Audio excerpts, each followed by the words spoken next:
This week on RSBANDB Update, the annual survey has been released and we run through all the details.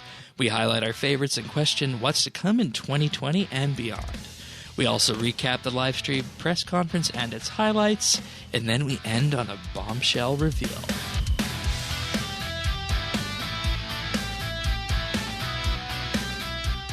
This is RSBANDB Update, episode 739, recorded Friday, August 30th, 2019, the Cambridge Mob.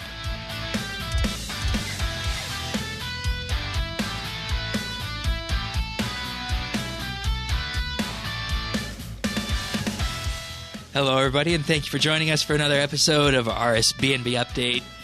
This week, it's Summer Survey Week, month ahead, September. We're recording this on Friday because we thought, hey, why wait till next week to talk about what's coming out on Friday, especially when they're so big and consequential. And to do that, Tannis is here, as you are each and every week. Welcome back. Thank you, Shane. And also joining us this week to talk about the survey and many other things is Sirion. Welcome back to you as well. Hey, thanks for having me. All right. So, Patch Week again. But also announcing the return of the September raffle, Balthazar Bogard, I believe that's how you pronounce his last name. His Spectacular Circus have had a dip in funds this year, so once again they're hosting a raffle. Every day in September, get a free ticket. Is that because people don't do the circus anymore? I think you may have hit upon a sad realization. Because a circus is definitely mid-level content, and I haven't gone back there in years. But in any case, as with previous years, you earn more free tickets by completing a daily challenge and tracking down Jilly Willikers, the traveling clown. Boy, I hate tracking down that clown. That's the part I like the least. I hate the clown, period. Yeah, okay. Back in my nation state at nationstates.net, I actually once instituted a policy that lets people shoot clowns for fun. Of course you did. But anyways, that's a bit of a sidetrack on this. Nationstates.net, a fun game. It's been pick of the week a couple times before. But nonetheless, this year the prizes are pretty much the same as they were last year, with golden god swords, portable deposit boxes, golden war priest armor, death touch darts, golden barrows equipment, golden chaotic equipment, protein packs, and this year new is the golden version of Linza the Disgraced barrows equipment. But there is one new mechanic this year with this. If you miss a day, or several, you'll be able to give Balthazar a bond, and he'll hand over all of the tickets that you missed previously. And as a bonus, he'll hold on to any tickets that you might miss in the future. How do we feel about this bond mechanic? Rigged. It's rigging it. It's rigged, man. I don't know how it's rigged. I was hoping someone could explain that to me, how exactly you can rig a raffle when there's thousands of people playing. I would love to explain that one to you, but I don't know. Does this fit under the realm of RuneScape conspiracy theories that you'd find on the... This one, this is just dumb. I can't. This is like Alex Jones territory. I can't defend it. It's dumb. I mean, the fact that you sort of you pick up more, like people might pick up their tickets later on. It means the tickets are in play at different stages of the month. Yeah. But I don't see how it changes, except for it might bring some more tickets into the game, because people could always hold on to the tickets already anyway. And you could always get them from challenges. Mm-hmm. Yep. And Jilly Willikers. And we know what the schedule is for when they're going to be giving these out on each of the different days. It's not like it's random each day. There's a set date as to when each prize is given out. And, to just consider the amount of people playing RS3, you would need to be controlling hundreds, if not thousands, of accounts to have a noticeable impact in the amount of prizes. Yeah, I don't think it will make a material impact. In the end. I don't know. I think it's the Cambridge mob. They're rigging it. They got operatives and Jagex, Oh, that's pretty funny. But seriously, like anything that is helping use up bonds is good. You want that market to be strong, and as many uses as you have for them, the better. Yeah. It's I mean, not. you know what I mean? Like, It's not a new mechanic either. Like we saw, when you go think back, the summer beach parties had these treasure maps, and every day you would log in, you would like dig at a certain location, but you can only dig on a certain day and a certain like time. So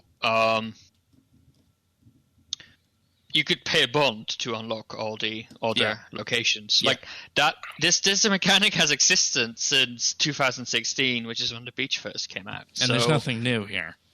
No, exactly. The only thing that's new is that it's applied to a raffle, which is sure it's slightly different, but given how many people play, the impact will not be significant, I think. So it's just a good bond sync, and I agree with Tanis. Like every way that syncs bonds into things is good, because that needs to be a market with supply and demand. Especially outside of the Premier Club selling periods, which is important. You know what I'd like to see, just as the final point on this, and it's not raffle related, but it's media related? I would like to see somebody take up the mantle and become the RuneScape Alex Jones, who goes through all these conspiracy theories and either peddles them or debunks them. well, there'd be a lot to peddle. Yeah, there certainly are. Anyways, I just got a kick out of that. We're going to move on to patch notes right now. I want to just make a quick comment about the patch notes before we begin this week. And I'd be interested to hear your guys' opinion on this. The hot fixes and cold fixes for the problems with the sigil rework from the week before were in this week's patch notes. Once again, Shane, it reminds me of last week where I said, don't piss down my leg and tell me it's raining. That already happened.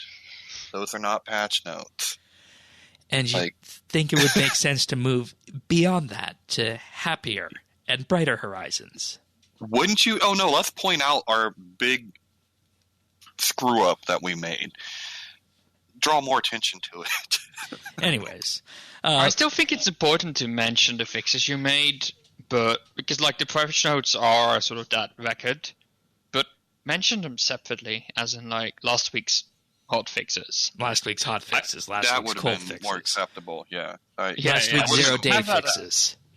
Yeah, something like that. I have no problem with that, but keep them separate so that people can actually see what's new. Because you read these in line, you think they all came into the game this week. Mm-hmm.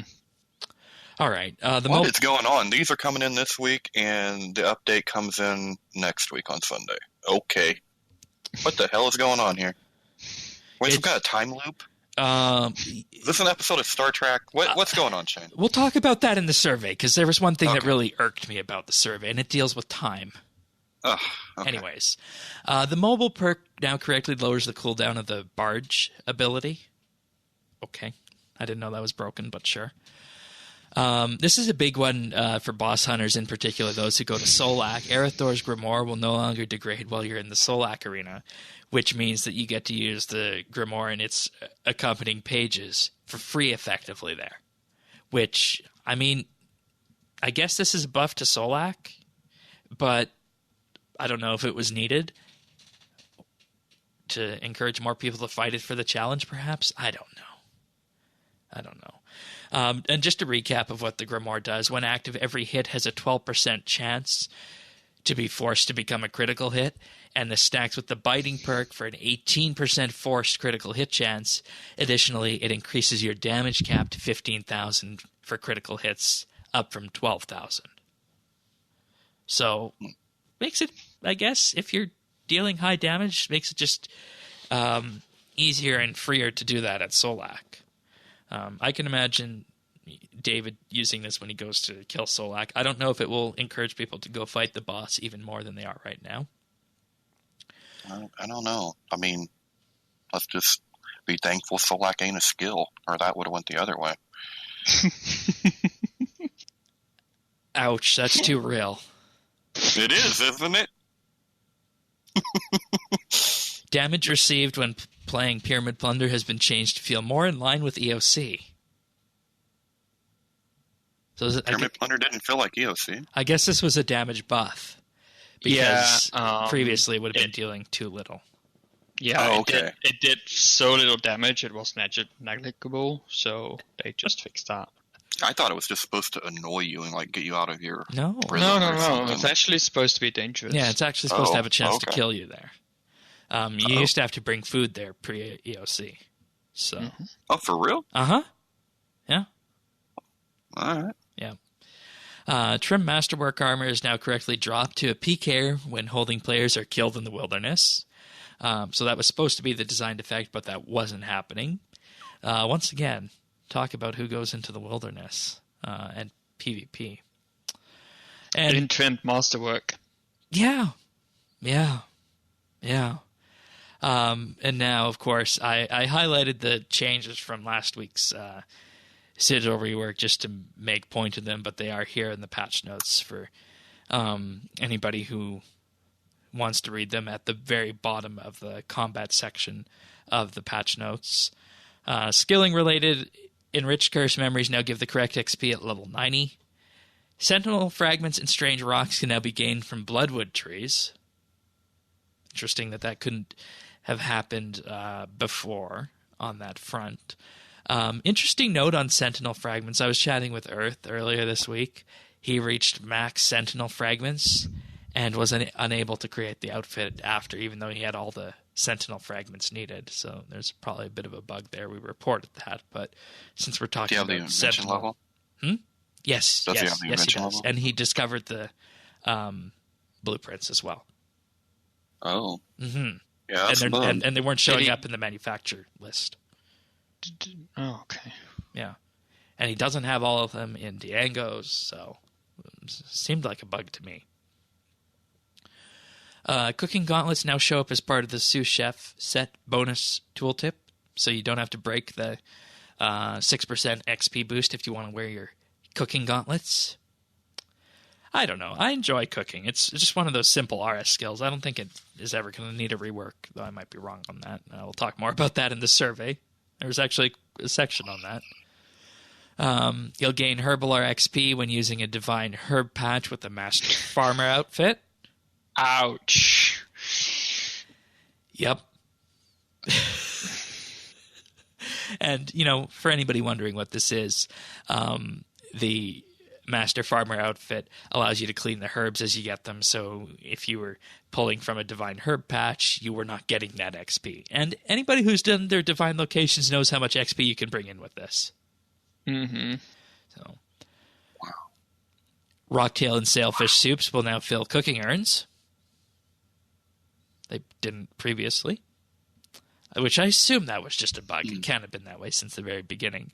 A whole boatload of typos have been fixed as well. I'm not going to go through the majority of these because some of them are Americanizations, some of them are just various typos here and there. So you guys can read through the patch notes if you want to see what they were.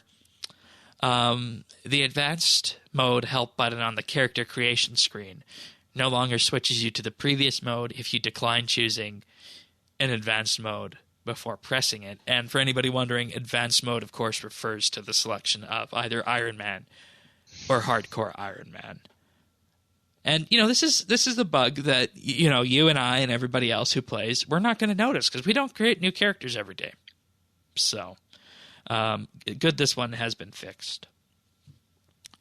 The Easter music track no longer plays at the Lumbridge Crater. Aww. Added a toggle for the quest point cape in the retro skill cape section of the gameplay and miscellaneous settings.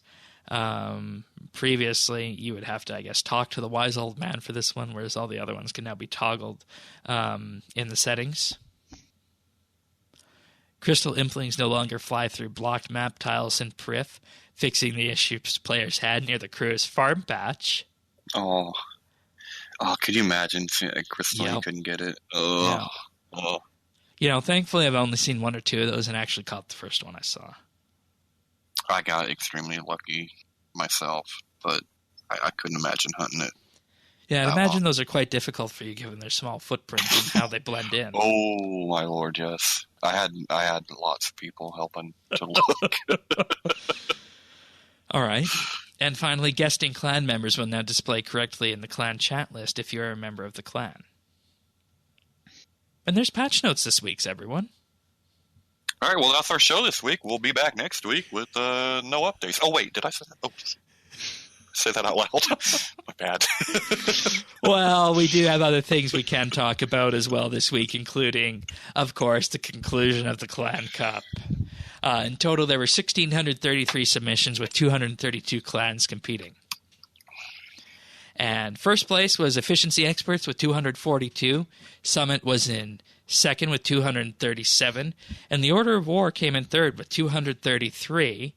And, this is where the drama started happening, because Summit originally had a score of 253, which was marked down as 247 in the last update prior to the final update.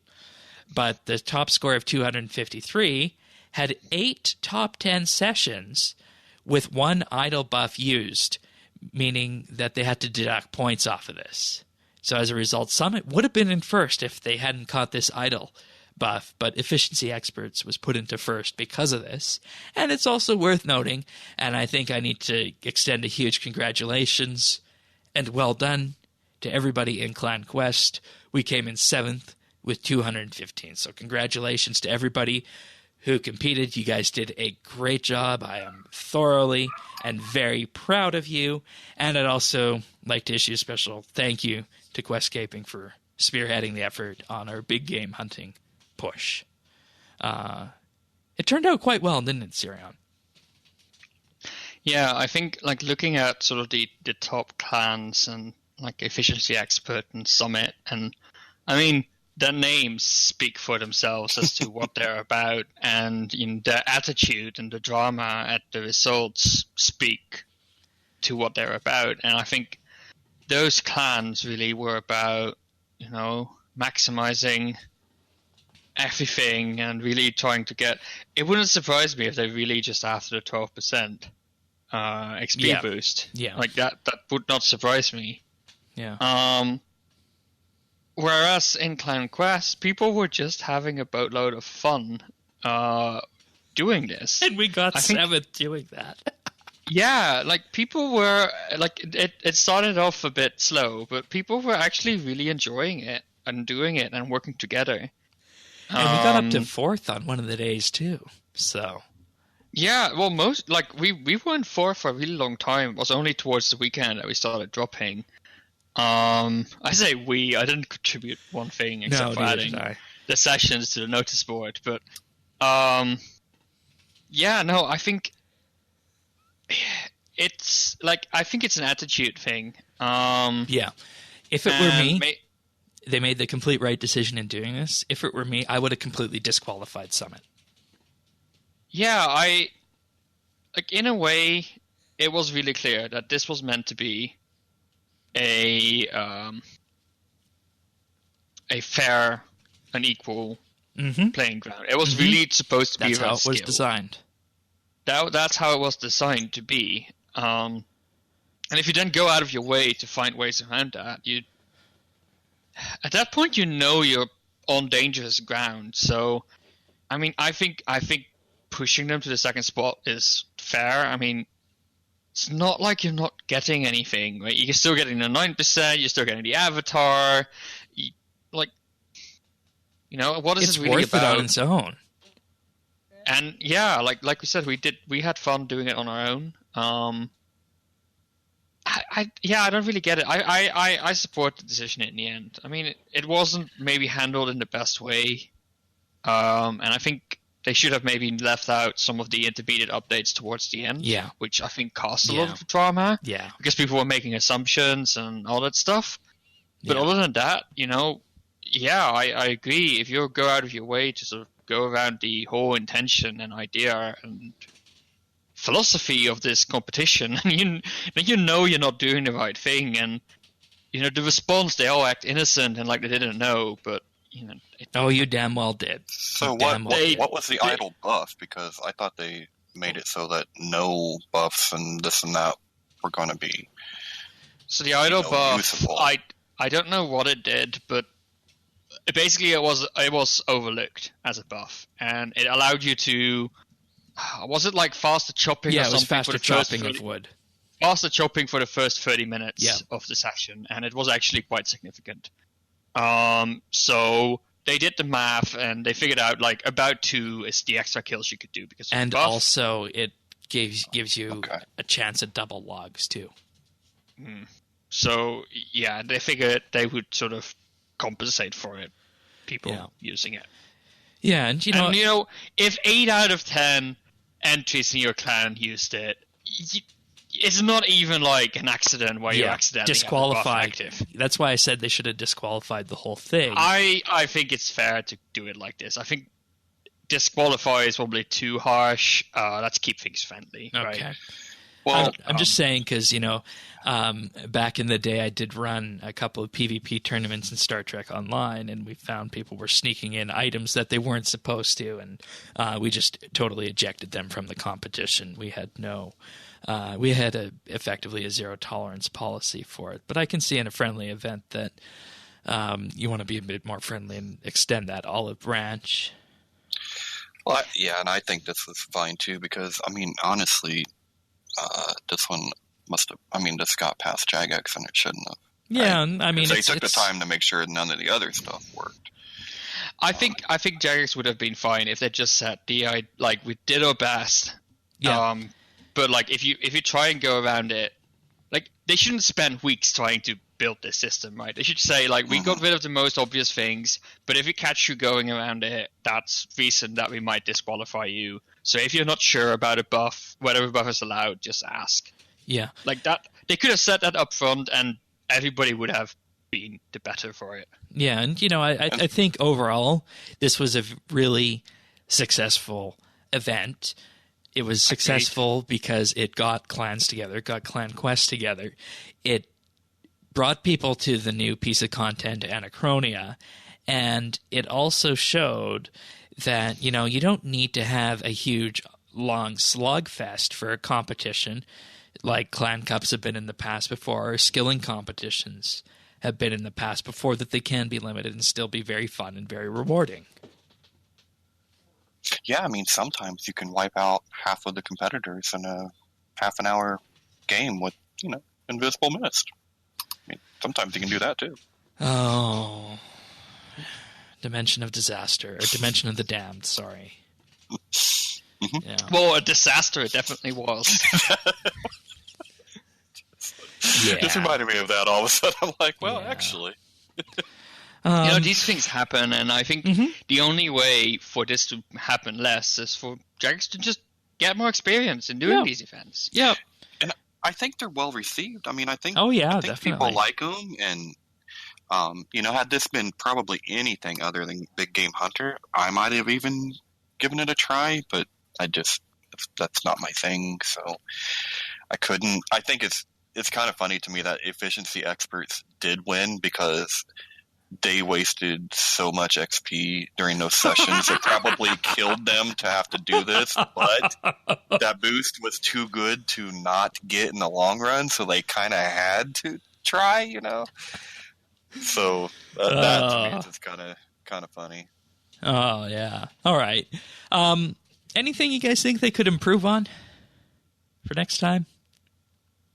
We already touched upon the points. I think I like the updates they gave throughout to keep sort of. I think it keeps the competition going as well, and it sort of knows how well you're doing.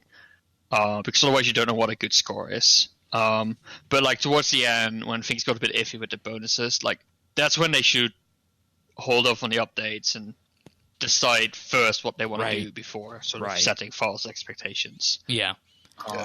Makes sense. Otherwise, I think it was handled fine, and I think it worked really well.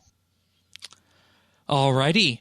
Taiko was very pleased about this, and he wanted to talk about this week, so he's included a section in the show notes that everybody can read if they want to. But I think we can move on to the dev Q&A from this week. How'd you guys feel about this? Did you guys take anything interesting away from this? Or? Not really. Okay. I mean, not really. All right. I actually pulled some interesting things out of this, believe it or not. Where? Well, let's dive into this. First thing I want to say with this is that they handled the part about the departures at Jagex really well, I think, because that was something that they definitely needed to handle based on what the community had been talking about for what had been days at that point, right?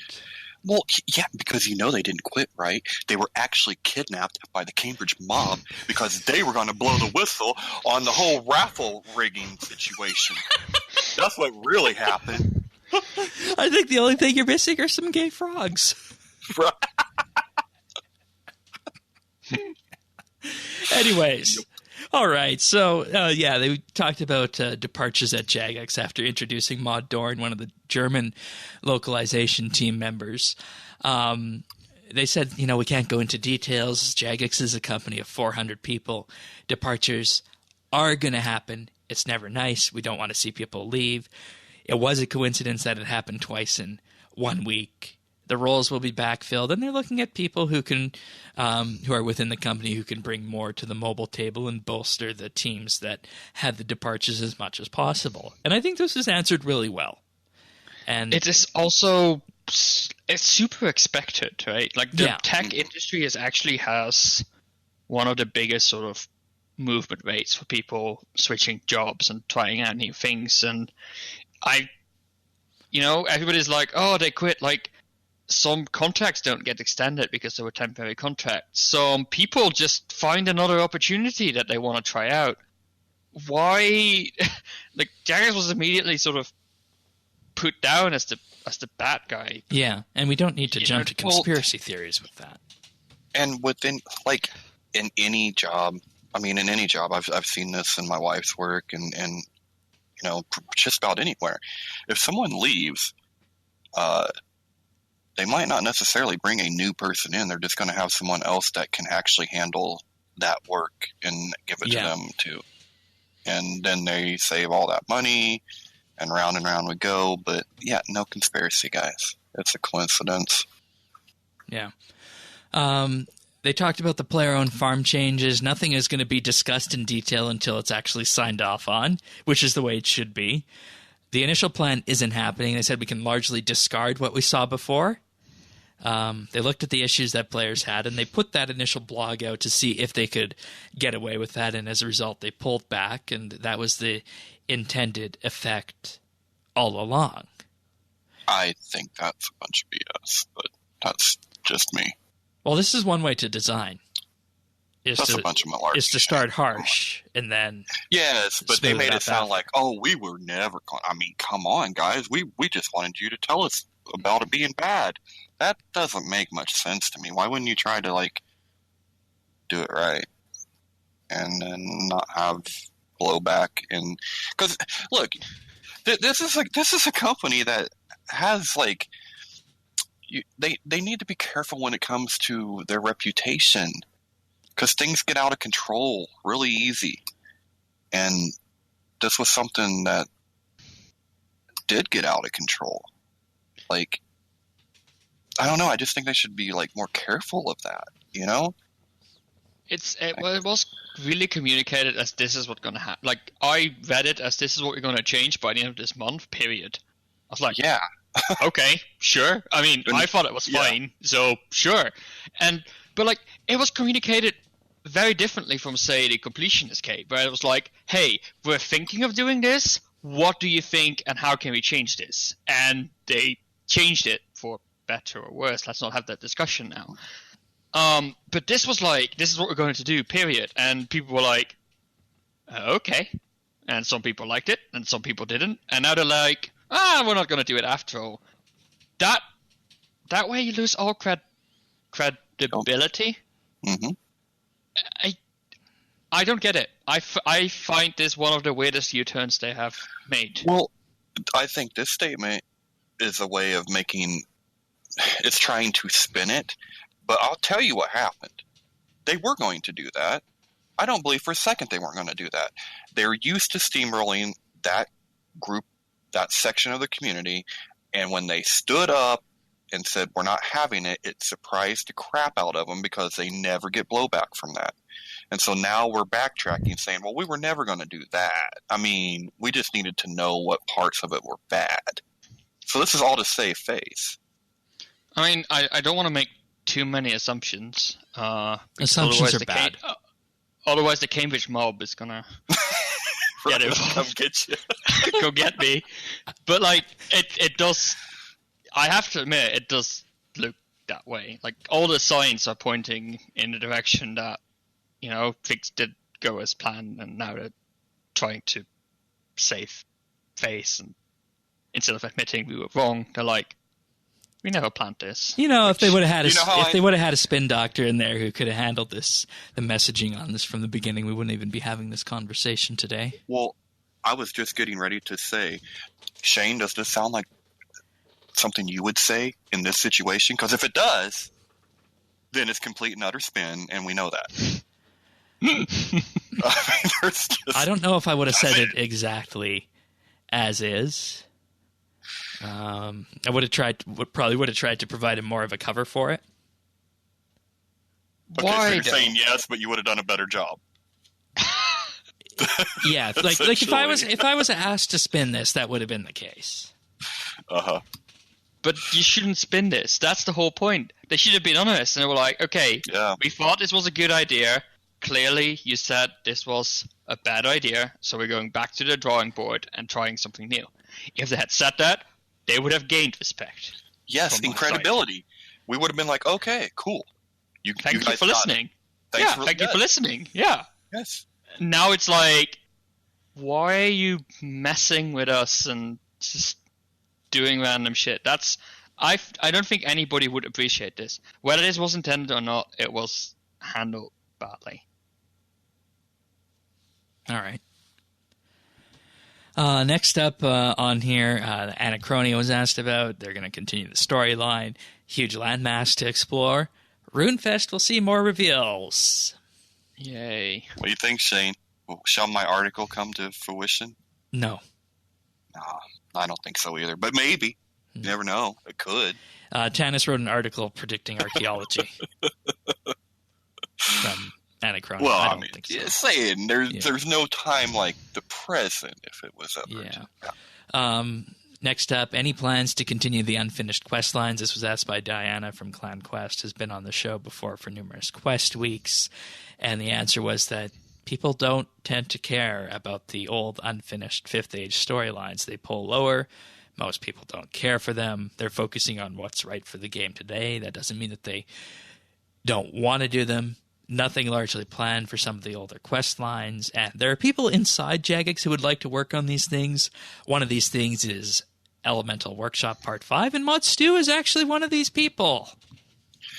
Don't you think part of this is all in how they talk about how to wrap up those storylines? Like, if they were to present a picture of a awesome Elemental Workshop quest or an awesome ending to the Gnome saga. Oh yeah, that could sell. Wouldn't people be more into, like, more supportive of it and be like, oh yeah, I remember that. Oh, that would be cool. That's why I think everybody got on board with the complicated comp rework, is because they saw the pictures of all the capes.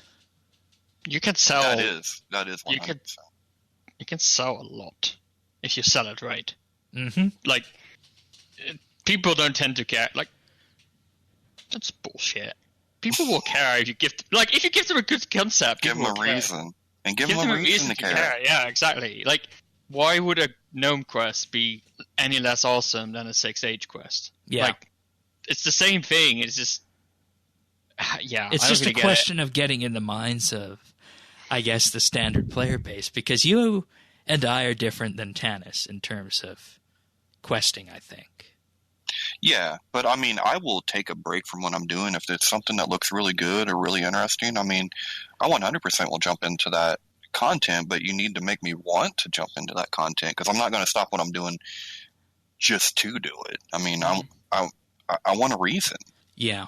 You know, this question also, like, I was thinking about this. Like, people don't care about unfinished quest lines. I'm like, okay, why are we starting so many new quest lines then? Like, if they know, like, seriously, I know.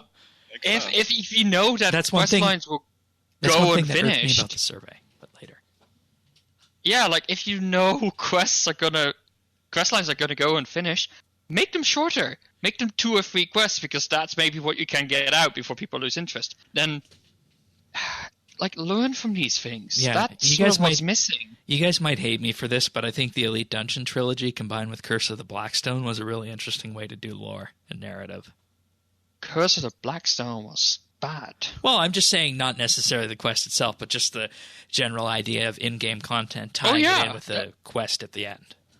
That was a perfect... Well, that's kind of the way it should be, right? I mean, that's the way it is in most games. You do the quest to unlock other things and to open up that content. And that's something that it just doesn't happen here very often. Yeah, most MMOs work that way, I think. Like, when they release, like, they would release an expansion or an update, they usually release, like, an entire storyline that sort of rounds up on itself. And it might have some open questions at the end that can tie into new things, but, you know, it's a whole rounded up whole, and that's missing from a lot of RuneScape stuff. They tend to... I think it's a theme, honestly. Like, if you look like, oh, we're going to do expansions and bigger updates, and after one, no, we're going to do something else, smaller updates and lots of patch notes, apparently. You know, Rune Labs, we're going to do player-owned suggestions, and after a year, no, we're not going to do it at all. Like, there's no follow-through. Consistency. Right. There's no strategy. There's no... That we can see. But that doesn't mean there's something not in there internally, but it's just it appears very chaotic to us. And you know what that usually leads... Sorry, Tanis. Oh, I was just going to say, if we were having the same conversation like a month or 2 months ago, it wouldn't be the same conversation because they would have still had some kind of goodwill. But with this recent, with the recent months and stuff, we're right back to going, well, this looks like typical Jagex stuff. And that sucks because I really thought we had turned a corner. But I don't think this conversation would have been the same, like, a couple months ago.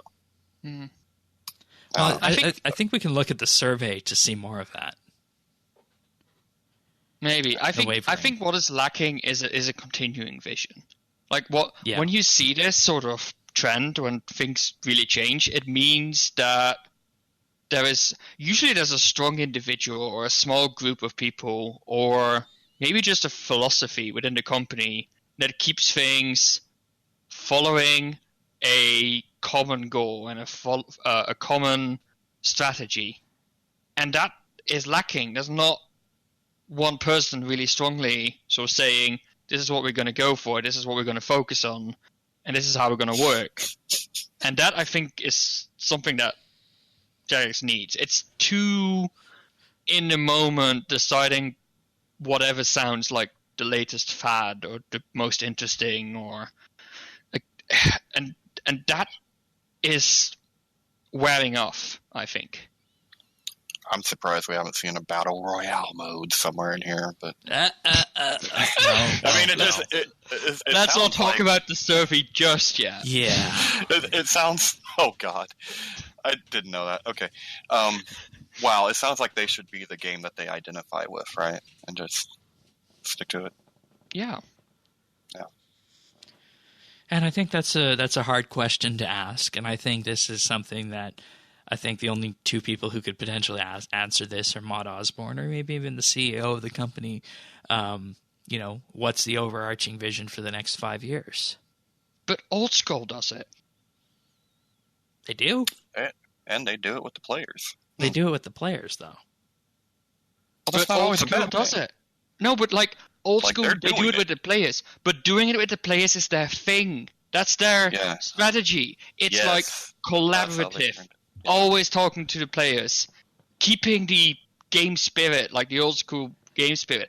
These are themes that have been there since the start of old school.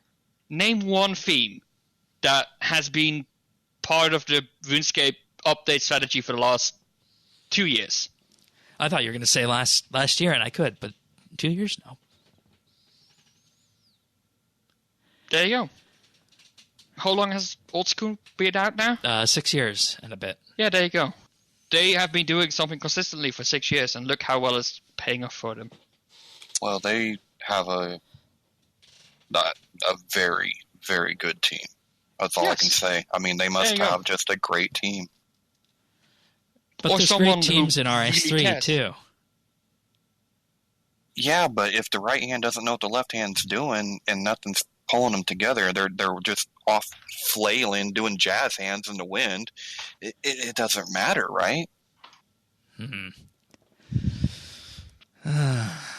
Yeah, you guys raised some interesting points there.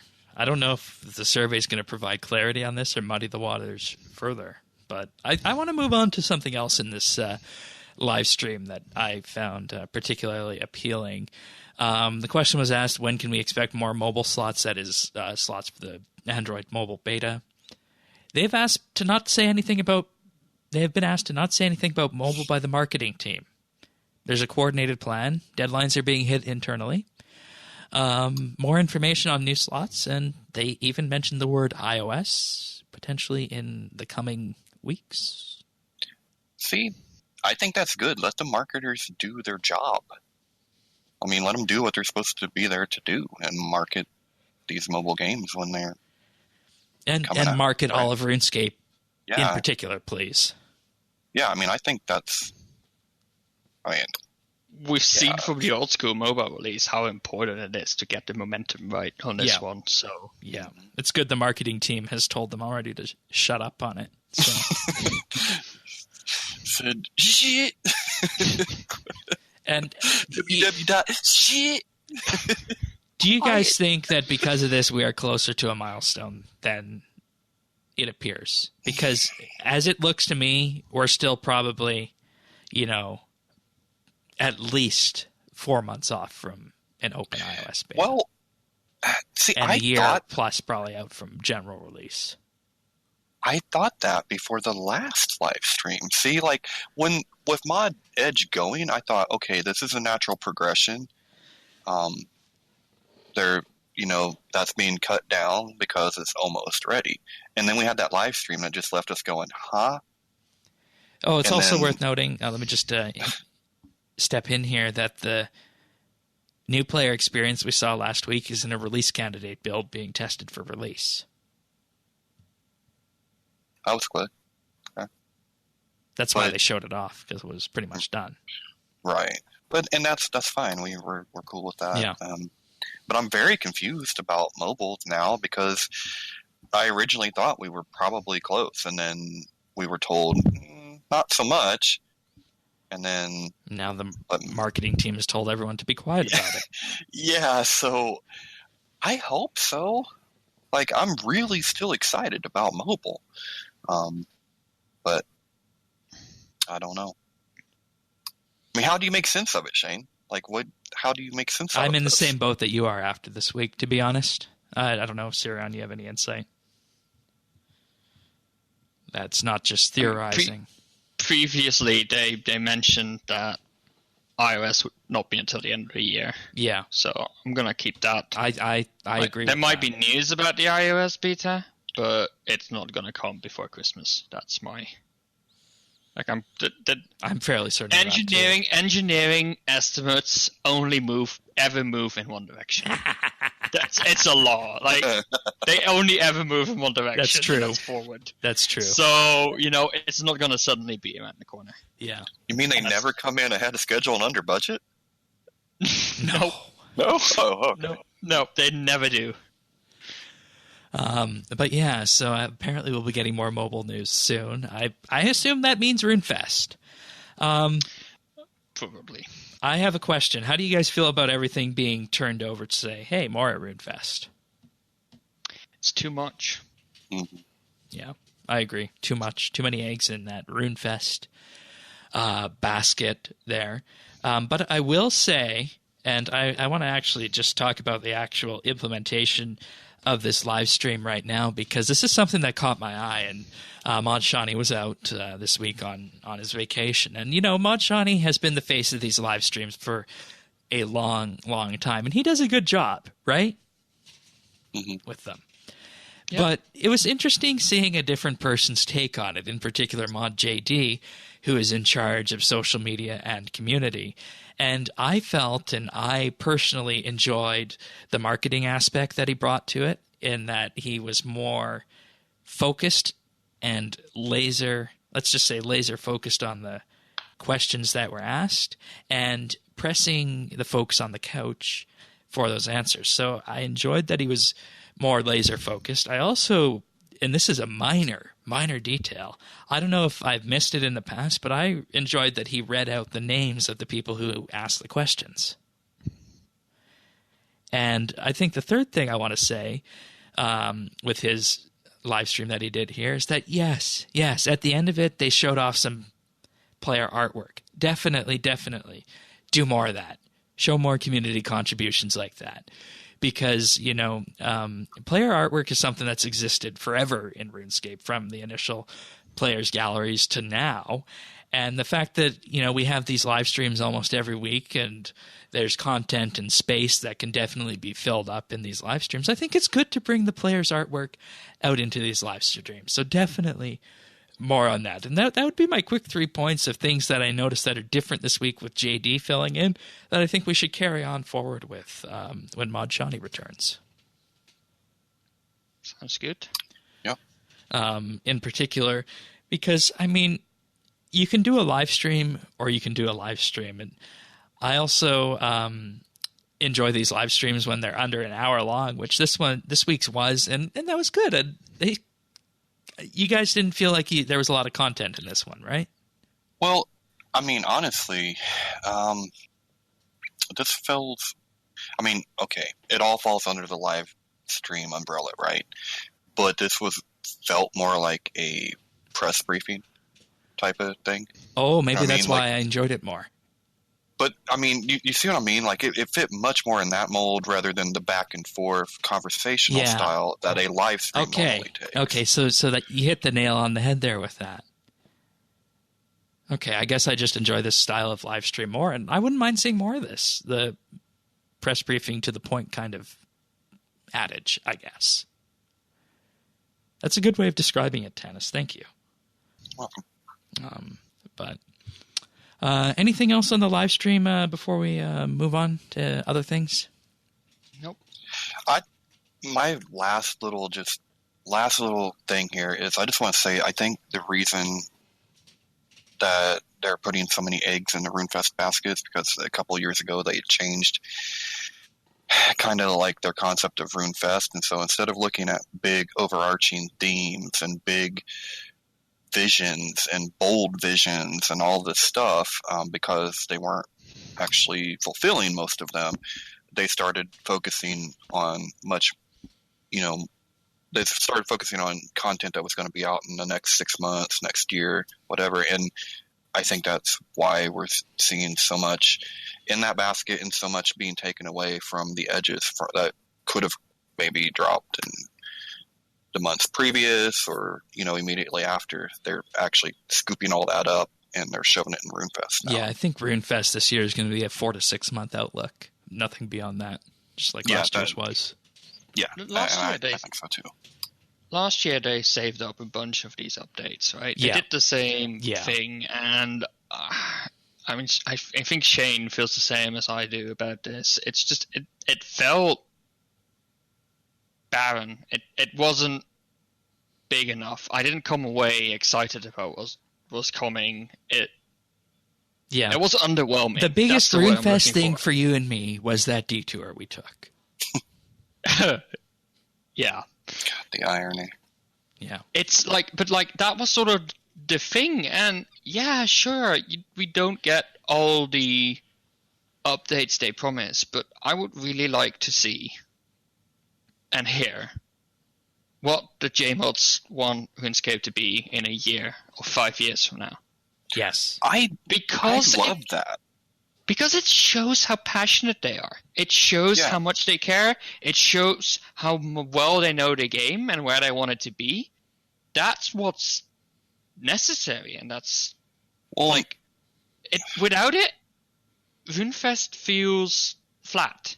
It feels too business-like. It's like, hey, this is what you can expect. It feels like a press release. It feels like a bloody press release. There we are.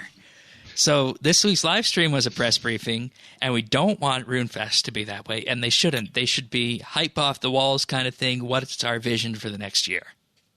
Well, and look at before they started this strategy, like, it was something that the community felt they could be a part of. Like, I know we're not supposed to be into speculation, all that, but it's fun. Using your imagination. Oh, yeah, definitely. It's fun. And there's no better place to do it than in a group with all your other RuneScape players. Like, you can share that, and maybe, just maybe, you start to develop a vision together. They get to see what the people are getting excited about, and they can, they can just trump the shit out of the audience. Like, oh, do they like this? Oh, no, they don't like that. Okay, well, they like this, right? Yeah, big applause, Like, and that could have been fun. They could do it in two parts, right? Like, start with, like, the first half is the next month. Like, it's the outlook.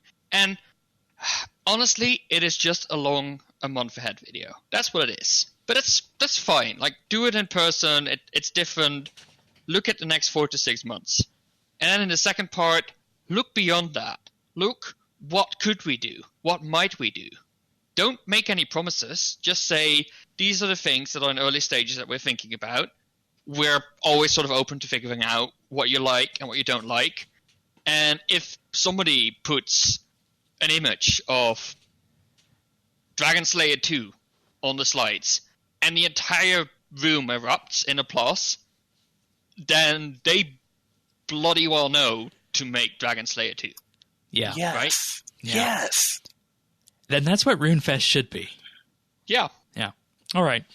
And, I never thought we'd get this insight from a live stream, but there we go. So hopefully this is useful to someone out there. And I'd be interested to hear what you guys also on the player side think of it, too. All right. So speaking of surveys, I think it's time to dive in to the annual survey that came out today. We're not going to go through everything because there's also some demographic type questions in there. How do you feel about X, Y, Z kind of thing? But let's just go through some of the big headlining sections. And one of the first headlining sections that you'll be greeted by in the survey is player-owned updates and drops. So I'm just going to run through these and you guys start screaming if you like them one way or the other. A rare drop table booster, Pet Park, the World Army, Managing Miscellanea Remastered. Oh, God, don't touch it. Player-owned Bathyscapes, player-owned Transport Links. What? Boss Drop rework project, Dungeons as Drops. They better not do that. Player-owned Town. Ooh. I'm only interested because it says construction. Yeah, I'm down with that. I'm down with the player-owned Skilling Dungeon. Gain golden skilling locations as drops and install them in your own personal dungeon without any competition. What? Go ahead. I was just thinking that could be bad, but it's going to be awful for the social part of the game. Yeah, like it would be fun. I mean, I would be into it, but it's probably bad for the social part of the game. I think it's a problem with a lot of these player-owned things. Right? Yes, and that's why I said very unappealing on the most of them. That's how I started out. Like when they talked about player and stuff, like, oh, I'm not gonna like most of these, but some of these was like, yeah, I kinda like these. Golden Clue Scrolls. Nope. Clue Scroll boosters. Nope. Land Out of Time base camp expansion. Maybe. Maybe. Player-owned Adventurers Guild. So, I don't understand that. Yeah, and, of these, very few pop out to me. If anything, I would like to see maybe something done with Miscellanea. Oh, Shane, but if we tell them to touch it, they might break it. No, I'd imagine it wind up being more like managing Anachronia. You got to be careful what you wish for with that. Okay. And I mean, miscellanea worked so far, so I'm curious about the player-owned town and the pet farm, or the pet park. I always thought that was fun. We have so many so many pets, like. But we have the menagerie in the player-owned house. Why? But this one, maybe people could bring their pets. Like, it would be on the surface world, maybe, where everyone, Okay. It says level up your pets, gain traits, send them on pet quests that are pet versions of existing quests. Oh, God, no. Well, never mind. Please. Never mind. I was hoping it was going to be more like a Coliseum to have pets killing each other, ripping each other apart. But bring the rat pit back, it's back, but for all pets. Yes. I saw a boss drop rework project, and I thought this would be reworking the way boss drops work, but no, it's looking at the less played, less lucrative bosses. So the KBD, the Dagonoth Kings. There's so many things in this survey that are like increased drop rates for this, increased drop rates for this. Okay. Have a double drop weekend. Right. I'm like, are you out of your freaking mind? So it wasn't me that just caught that. But replace drop rate with XP rate, and imagine if they would ever consider that, right? Like if they have learned so much, then why would you turn around and do the exact same thing, only but in another sense? It is shocking to me how many things they put in that survey. Where I'm like, yeah, of course, half the community is going to like this because they want high XP rates, but it's the worst idea ever. Drop rates. And same thing with the player-owned skilling dungeons, golden clue scrolls. Yeah. Exactly. Like, why it is gonna mess things up so badly? Well, and here's another question: how does any of that work into a living game, which is what they're talking about doing and being, right? I mean, we just went through that, like with the skilling bonanza, and it worked. They did a really good job with it. Where is that stuff? Like, I didn't see it at all. It's not in there. It's not in what you just read. It might be in some of the stuff later on, but I didn't vote for many of these for the same reasons we've just outlined. I don't know if we're outliers on that, but it'd be interesting to hear what you guys in the community think. The next section was on combat. Which of the following deters you from bossing? A lack of understanding the combat system, high-level armor and weapon requirements, a lack of access and teleports to the bosses, not really, a lack of a clear guide to what boss to choose at your level, nope, cost of consumables, food, runes, potions, etc., nope, fear of taking on the bosses, poor grouping system, obviously, no friends to boss with. No problem. I think they missed the biggest part there, which is the other PVMers. It's the reason that I don't boss. That's a good point. It's a bit of a toxic community sometimes. It's also just like, I don't like it. Like, seriously, that's the main reason. I don't like it. I don't care for the main ones. The main ones I put on this one was the cost of consumables and the armor and weapon requirements. No, that's not the problem. I have all the money in the world. Well, I don't. I do. And that's really not the problem. Like, well, it's my problem. Oh, okay. But even then, Shane, I mean, really, there's enough people with enough money you can borrow stuff from people. I guess I could. Big of a deal. I don't like. I mean, that's not that big of a deal. I mean, I'm sure if I wanted to, I could ask David to buy me a set of tell us and have all the money in the world. Right? Good luck. I just think it's a poor grouping system. I mean, a lot of it is toxic, and honestly, I don't find the combat all that enjoyable. Yeah, exactly. Yeah. Next up, how often should we launch various types of content? Choices are every month, every 3 months, every 6 months, every 9 months, every year, every 2 years, or not at all. What a useless question. Combat dungeons? I mean, I don't remember what I answered because there's no... What are we measuring this against? What? What is a combat dungeon? Like, well, first of all that, but like, I struggle. What? Combat dungeons, I think, of the Brimhaven dungeon. Or the Sophanum dungeon. Or the Polyport dungeon. Okay. That's not how I guess I didn't really think about it. But easier solo bosses, harder solo bosses, easier multiplayer bosses, Slayer mobs, elite dungeons, hard multiplayer bosses. And, I said every 2 years on these, just because I didn't want to say no, never at all. I said every 9 months for Slayer monsters.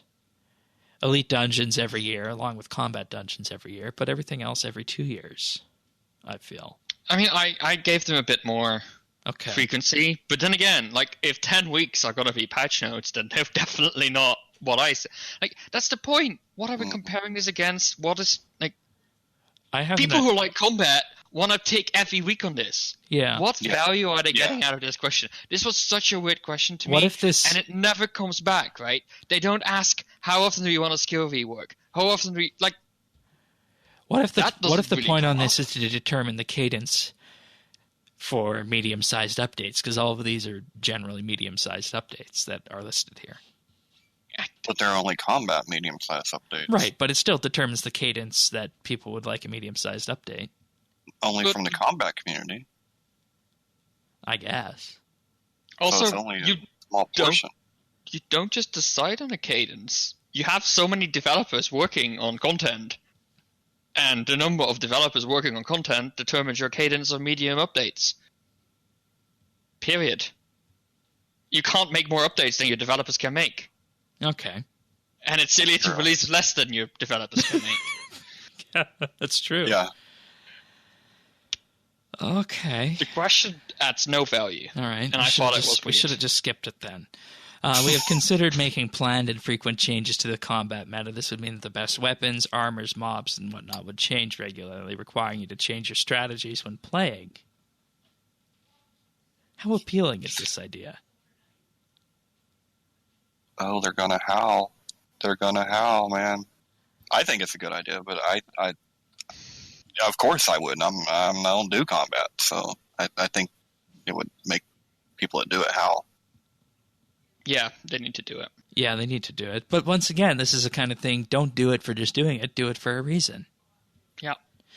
If you isn't that happening through the weapons diversity? Like, isn't that like what those things are supposed to be happening anyway? Yeah. And, another one, if we were to make changes so that the best weapons and armors would change, how would you like that to be implemented? All at once, several batches, or smaller changes, perhaps even one change a week? Or don't make changes. You need to do what is best for the game. I think this is really interesting. I first was like, do it over time, right? Don't just change it over time. And then I realized, if they start doing that, I will never know combat anymore. Because it will always be changing, and I don't play enough to learn something new every week. So that's why I said, chuck it all at me in one big change. Yeah. You know what? I will suddenly not know combat, but I only have to relearn it once. But they're talking about why I said continually changing it, though. Yeah, like, they would still release maybe like a massive update every year. But at least I'll have to relearn combat every year rather than every week. Yeah. Like, at the beginning, it appealed to me that PvMers will always have to sort of work and figure out new things. I like that, because it means they're on the same level as me. And then I realized, but I have to figure out what's new every single time I do a Slayer task once in a fortnight. Like, so give them to us in big batches. Throw everything over. Yeah. I don't think it'll matter much, because everyone is going to say don't change. Yeah, probably. I don't know. Honestly, I don't know if that's a good or a bad thing for a game. Like, I can see it being good in some ways, but I can also see it being extremely frustrating in others. To where, because I mean, how many of us do have that kind of time where you can learn something like that all the time? Like, and then I think about on the skilling side, would I want my methods changing constantly? And I don't think so. So I mean, it don't matter. No one's going to vote for that anyway. Yeah, that combat section was... Can I just take a moment and say that the combat section was weird? Yeah. Yeah. It was really long as well. Like it felt like half the survey was combat. It was 6 pages printed as a PDF. RuneScape will be attempting a different approach to content, something called the remaster. Will be attempting a different approach to content. This takes existing game content like areas, bosses, dungeons, training methods, etc., and updates them graphically, rectifies bugs, and... I'm sorry. I had expansions in my throat. I mean, cough in my throat. Sorry. And adds new elements to play and complete. So if we were to remaster this content, how important is it that it includes new stories, new rewards, rebalancing, fixes and functionality improvements, new surprises, a graphical improvement, retaining a sense of familiarity, and new challenges? Who writes these questions? Come on now. It feels like it should be all of the above on these. Right! Yeah, shouldn't it? Because you can call it what you want. You're talking about expansion. You pulled the plug on it too much because you panicked, and you're going, oh, well, actually, it was a really good idea. We kind of really wanted to be going in that direction. Duh. I don't agree that this is an expansion. No, I it's actually not. disagree there. Really? No. Yeah. Expansion is because brand new Anaconia content. is a new area and it's also an expansion. Yep. But that's what this is talking about, right? Falador was a rework and a remaster. That's a remaster. But they're talking about old with new content, right? Like yeah, so like the rework they did of Burthorpe and Taverley and made it into the beginners area. I don't know if you remember that. That's been a while ago. Oh, okay, but not having a... Okay, I took that. I think that is what a remaster would entail. It adds new content, but it takes away old stuff and sort of... So, why are we calling it a remaster instead of rework? It is a rework. Right. But... So this is confusing. Like, this is just confusing the shit out of me. And, my response to this was yes, please, yes. Yeah. Because we have been calling for this for so long. And now hear me out. Mobile is coming out. Now imagine a mobile player joining the game world and walking from the beginners area, going over White Wolf Mountain, Kefurby, all looks shiny and fancy, go down the road, Sears Village. It's a mess. It's so different from the rest of the game. It's dead content as well, pretty much, especially except for some trees people chop behind the back. So I think it makes a lot of sense strategy-wise as well. Like, you can do a lot of stuff in existing areas still. There's still enough room. There's enough stuff you can take away. It will make the experience more consistent for mobile players and new players coming into the game. Everybody wins, right? Like, how are they not doing this already on every area in the world that needs this? Yeah. Like, it's such a tip-in.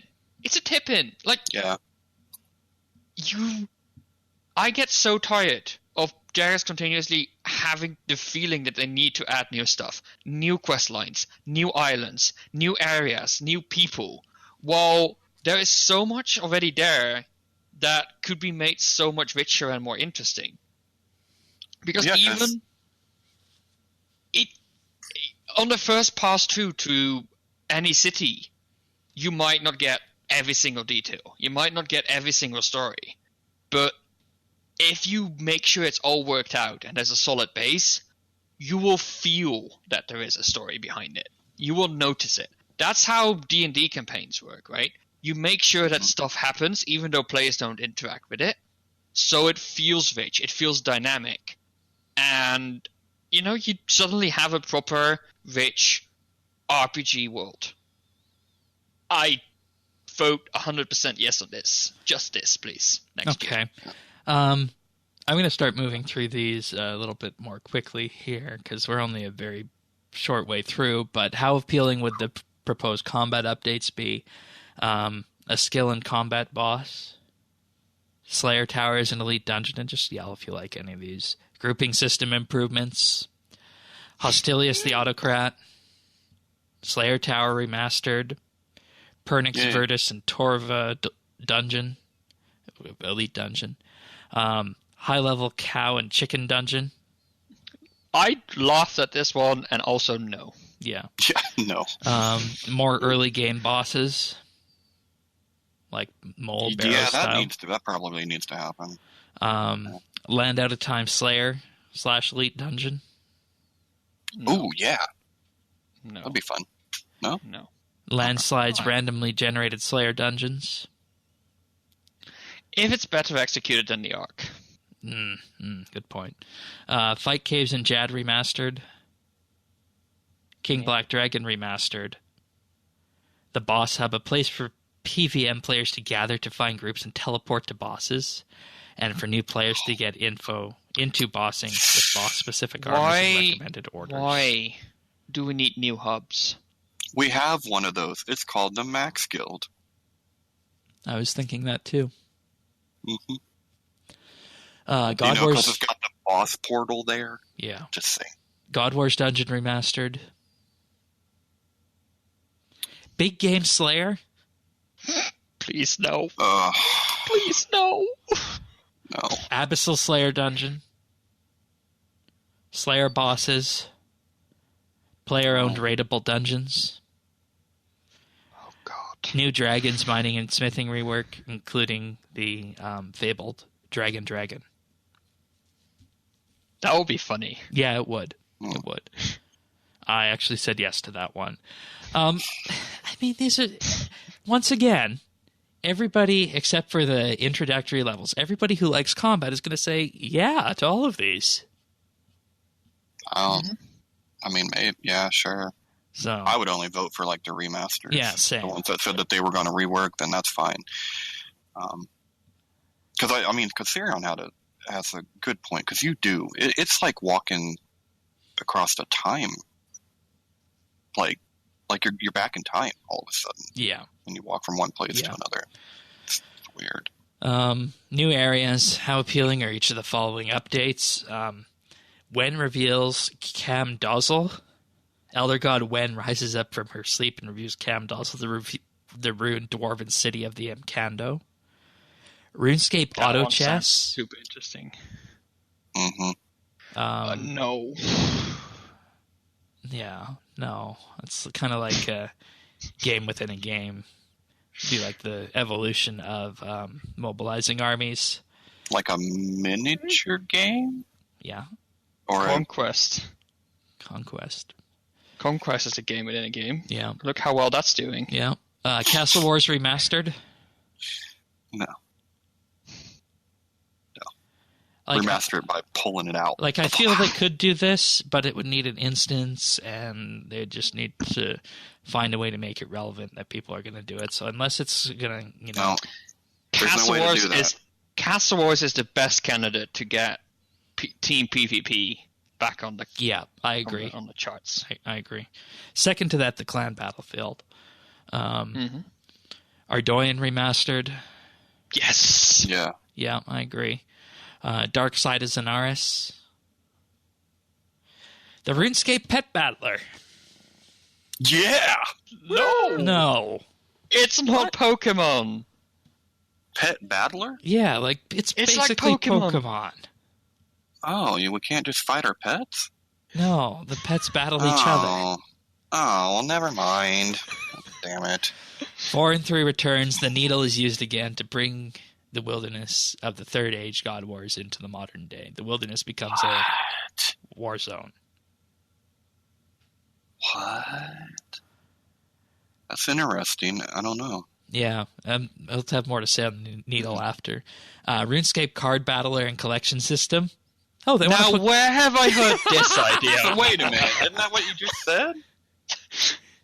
No, is this a different thing, this is or putting is it the same thing? This is putting Chronicle in the main game. Ugh. It's Chronicle. Okay. It's Chronicle. What? No, Varrock I don't remastered. care. Yes. Yes. Yes.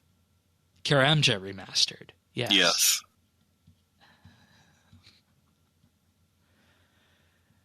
All right.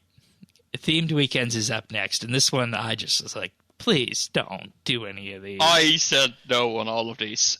Well, except for the Just bonus don't. XP burn weekend, where bonus XP Nope. burns at twice the rate, so we can get Nope. rid of it. No? Okay. No. I said very appealing Screw on all of that that. one. Screw all of that. Luck Weekend, I said very unappealing. I don't want that. Nope. Double Resource Weekend, same thing. And Double Drop Weekend, because these mess with the economy more than a double XP weekend does. Let's face it. Yeah. So, I'm torn though, because those are also like ways to get people engaged in a limited time gated thing, right? it doesn't So- always have to be about XP or drops. Well, no, I mean, but that's, I don't know. God. Not worth it. And next up was parts on Treasure Hunter. It said that you spend less time on Treasure Hunter, or you stop spending on Treasure Hunter altogether. And, you know, I said I never spent on it, so it obviously funneled me into this. So it started asking me why about that. But I don't think we need to go through these ones, because it's just opinions on microtransactions, and we know where the community is on that. Yeah, I they think say I've also made mine. Yeah, so we don't need to go over that. Same thing with Solomon's General Store. Was there a question, though, about making that simpler? Because I will say this. I hate having to take 10 minutes to learn how to do a treasure hunter promotion to spend my 2 daily No. keys. No, That I hate. there was not that, but you could write in if you want. Okay. Next up is the quest section. How many quests should be released a year, with options ranging from 0 to 30? Quite a range there. I said 5. That's exactly what I was thinking, was 5. I said 6. Okay, so roughly, one every 2 months. So we're on the page there. What is the minimum amount of time a quest should take to play through? I said 30 minutes, because there should be no minimum. Yep. It should just flow as it needs to. Exactly. There should also be 5-minute quests as well. As long as I can do it, I'm happy. How important is that quests include new models, new environments, and whatnot? Not important at all. Bottle quests, please. I said slightly Okay, important. Slightly. Like, it's kind of cool to have it, but We don't want quests being held back no. because of that. How important is story and non-quest updates like dungeons, bosses, skill training methods? I said moderately important. Somewhat. Okay. I mean, I don't think it's important, but I like it to be there. Yeah. Like, you know what I mean? Like, I like it. It comes into the dynamic world that I spoke before. Update needs to fit in the world. There needs to be an explanation why it's there. Like King Black Dragon, I think is a great example. Why is the King Black Dragon there? I don't know. Yeah. All right. Now we there is a reason. But Yeah, there is. And now we get to choose what quest we'd like to see go forward. Araxite quest? no, No. Who is the raptor? no. No, Ooh, I agree. I kind of I want to just know. don't care about that guy Uh, or gal. We don't even know. I think it's a gal. I want to know. Back to the God Wars. Use the needle to travel back to 4 and 3 with a group of characters during the God Wars. No needle, please. Yeah, no needle. I know, please. that's the problem. Like, I want to see that, but I don't want you to mess with the needle stuff. Like, could we just do a flashback, or like we're reading a book and then we're Yeah. there kind of thing? Or Like, use the ring for meeting history. oh, yeah. Yeah, we already had a travel device. Yeah, but that's very limited compared to the needle, though. Third age, though. Yeah, but I'm worried about the needle becoming this, like, Yeah, me too. oopsie, Me you too. know, That's why mulligan type I thing. wrote somewhat appealing on anything that mentioned the needle. Just because I want them to be cautious with it. The origin of Zaros. I feel like we already know all we need to know about Zaros. Yeah. Agreed. Yeah. White Knight finale? Yes. Yes. Death of the Wise Old Man. No, he can't die. What the hell? I said yes! I want to know how he dies. No, what? Jeez. Mod Ravens slipped that one in, I bet you. It's like, kill the wise old man. It could be super interesting. Like, that could be really well done. It could be really well done. And that crazy witch. It would also be the first RuneScape funeral. Yeah. No. It says, you are want anyone to confident die. that the killer has attended his funeral, so attend and investigate who or what killed him. Ha! The guy in the tree, of course. Desert Treasure 2. Recover 4 lost Zaros Majorat and unlock new spells. Yes. Okay. Dragon Slayer 2. Yes. Yes. Absolutely. The World Wakes 2. A sleeping heist into the sleeping chambers of an elder god with the Guardians of Guthix. Can we kill the elder gods? No, we're gonna wake up the Elder Gods? That's a bad idea. Yeah, no. The Slayer Master Trials is a quest that requires 99 Slayers. Pass the trial and become an actual Slayer Master. Oh, yes. I want that. No. Yes. We need new Slayer Masters. They all got wiped out, remember? We need new ones. Got to replace the ranks. Sirion? I said meh on this. I thought it was a cool idea, but it was a skill cape quest, and why Slayer? Like, let's not do Slayer. Temple at Sentistan 2. I mean, dig deeper into the dig site with Zaros. It seems like that's the way they're pushing us with the Elder Gods. But we've already done that. Yeah. And that's sort of my problem with this list. It was all like Zaros and Majora. I'm like, there's so much more interesting stuff. I didn't really feel like I had much to pick from. Yeah, same. The new Elf storyline quest. A 6-stage quest that brings Prif and Tardiad together as the elves of the two worlds must face a terrible threat from their past. I'm always up for more elf quests. It's interesting. But then it'll be open-ended for the next 15 years. I don't know. All right. Recent and even non-quest updates like the Land Out of Time, Breaking the Storm have tried to build coherent ongoing storylines. Were you aware that this was happening? Yes. Yes. Are you interested in the current storyline, which involves Karapak, Thought, the Needle, and the Elder Gods? Yeah. Yeah. No. Okay. Does an ongoing story make you more or less interested in upcoming updates? It doesn't. If it has to do with the ongoing story, yeah. If not, then no. All right. Now here's the big one. Do you think updates like bosses, dungeons, skill training methods, and more should be tied into the ongoing storyline of Karapak and the Elder Gods? I said the same as they are now. Agreed. Yeah.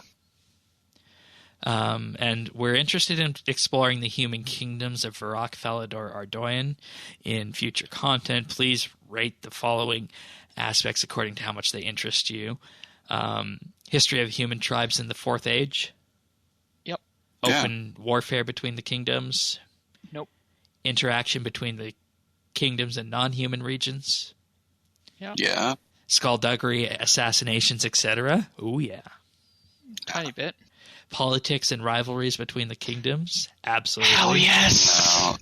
Give me that. Give me would that be- shit. Do you think that can... See, I just don't see him pulling that off. I mean, because when you think of that, you're thinking Game of Thrones, right? I mean, you're thinking some good stuff. I don't think that's what we'd get. Maybe. But if it was pulled off right, it adds so much to the world. Yeah. It could be done so well. Saradominist and Zamorak religion in the kingdoms? No. No. I said no, not really either. I feel like we've established that enough. And how appealing are following updates to you. More quests here. The Menaphos finale. Crickets. Barrow's Brothers quest, The Search for Death. Another one? Yeah, right? New vampire storyline. No. But Don't it's start a new one. finished. It's done. Don't start a new one! No! The return of King Valence, his return to Falador, but so much time has passed that many are suspicious of his intentions.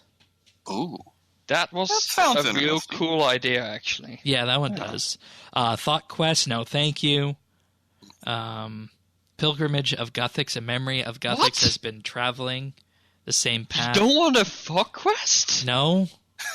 How dare you? He's the best character. He is. He is No. pretty good. I want to hear Madshani talk about it on stream. But the Pilgrimage of Guthix is a memory of Guthix traveling the same path Guthix traveled when he first became a god. That could be super deep. And Yeah, well that done. would. Yeah. That would. If they take that to needle levels. Holy shit. Um, what's the yeah. quest? The needle skips. Yeah. Yeah. Holy crap. Riders of the Apocalypse quest. With the Elder Gods on the brink of destroying everything, the Riders of the Apocalypse have set up permanently join them against an Elder God. I feel like we should just say yes on this one to get the Elder God storyline done with. Yeah. Yeah. You know, this feels fairly random, and looking at this and the other stuff, it almost makes me think that the way this circuit was made is they sent an email to all JMods, what do you want to build in 2020? They all sent their responses, they categorized them in combat, bosses, skilling, questing, and chucked them in a survey. That's how it feels made. Yeah, because there's a lot of overlap. Yeah. There's some overlap, there's gaps, there's no... Yeah. Well, and it's like what they're doing with what they've been doing with movies, like for the last however long, where it's like, ooh, there's a new Top Gun. Yeah, I saw that back in the 80s. Okay. But the same thing's happening here. It's like, I don't think that works in a video game, does it? Like, you can't just be like, ooh, Lumbridge 2.0. Like, or whatever, take your pick, because a lot of them, it feels like we're just basically redoing the same story. I don't know. Next on the list is the Breaking History quest, a sequel to Making History and Meeting History, where a far more explorable area of the Second Age would be available, including a young Guthix. Yes? Oh, yeah. Yeah. Mm-hmm. The Sons of V quest. I don't get it. The Sons of V? Yeah, the god V had several children while off-worlds. Now these Oh, demigods that have guy come to that we Relica saw and are demanding revenge. Oh, the dude from, we got to see about 3 seconds of. Yeah. That guy? Oh, okay. Violet is blue, too. Yes! Yeah. That was so good. Yeah. One of a Kind 2, the Dragon Rider quest. Yes. That I want to see. I want to do that one. And finally, Monkey Madness 2. No. Boo. Yes. Monkey Madness I 2. was in the middle. Okay. Because it was not a fun quest to do when I did it. No. Yeah. Okay. It was hard. Now, do you agree with the rebalances done to Hunter and the player-owned farm? We've rehashed that debate before, but it'll be interesting we know where we stand, to see what the right? community has to say on it. Do you feel that it was about right, went too far, went a little too far, could have gone a little further, or didn't go far enough? We know where the community is going to fall on that one, too. How interested are you in the following kinds of skilling updates? Existing skills to 120. Nope. No. Yeah. No. No. New skill training methods, like deep sea fishing Yeah. and the Hall of Memory? Sure. Skill reworks? Absolutely. Absolutely. Yeah. New skills? Slightly Not really. interesting. Yeah, not really. I'm halfway. Alrighty. Do you agree with raising the cap of a skill by 5 to 6 levels at a time, i.e. going from 99 to 105 with a number of unlocks and 1 updates? Players would have a greater amount of time to reach the new skill cap, and there would be a greater density of unlocks. I think this is interesting, but also this is gonna do the same thing as storylines, right? They're gonna start with it and not finish it. Also, it's gonna be super confusing to players. Yep. Why does one skill stop at 105 and the other at like 113, for example? Yeah. Why? People won't get that. I think it's already confusing with 99 and 120. And you should be able to ask this. You should be able to know this internally based on metrics and internal research without asking the players. That too. Skilling generates less gold than combat. Which of the following approaches would you like to bring combat and skilling closer in terms of generating gold? Bring combat money making down in line with non-combat, rebalance the most unbalanced combat money makers, buff a number of combat money making methods, or introduce some new money making methods for skilling, or do nothing. Buff combat money making? What? Bring combat money making down across the board. Yes. I said all of them except for bringing it down all the way, because I just don't think that's going to happen. Yeah, and that's not fair. So, I think. But you might as well get your shots in while you can, because. No, but like, let's be honest. Combat people and PVMers just know their shit. They earn to earn something. Like, that's fine. It's just that there should be other ways to earn it as well, and that doesn't exist. And that needs. Well, but there's never going to be a way to. I mean. There's never going to be a 50 mil an hour type thing like they have with Telos. Like, I think that should be nixed a little bit. Yeah, and that's why I say take the unbalanced stuff, right, and fix it in combat. Definitely do that, but like, don't pull the whole baseline down. Yeah. Okay. Which 3 skills would you most like to rework? For me, I answered this question on the podcast a few weeks ago. That is fletching, crafting, and construction. Construction, fletching, and fire making. Okay. Construction, crafting, and nope, just construction and crafting. That's all I got. All right. I was so tempted to do mining, smithing. Oh no. Mining, smithing, invention, the 3 latest ones. Yeah, I was wondering why that was an option on here. Yeah. What do you? How do you feel about increasing free to play to level 30, where currently players can skill to level 5? Absolutely with mobile. Yeah, absolutely. So I have an Iron Man, and I got a daily challenge for agility. Do the Burthorpe Agility Lab, and it's like 8 laps, and after 4 laps I was level 5 and would not get any XP. It's level 5 is nothing. I think 30 is way better. Yeah. Yeah. And then you actually have a playable game. Yeah. Mm-hmm. How appealing are the following updates to you? Construction to 120 and a rework. I want the rework. I just don't want the 120. Why do they come together? Yeah, I agree. Yep. It would be more content and improved training, moving away from building and rebuilding the same thing.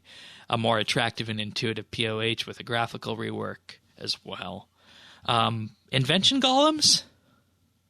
That sounded interesting. Yeah, teach them how to perform certain activities like fighting and combat training. Yeah, why not? A skilling boss similar to Big Game Hunter. Yes. I want to see that. All right. Skilling dungeons dedicated to particular non-combat skills. They would include all methods of training that skill and require your knowledge in that skill to navigate. That's like the fishing platform, I feel, is already too uniform. Yeah, I agree. It could just be something similar like that in an area that they bring out.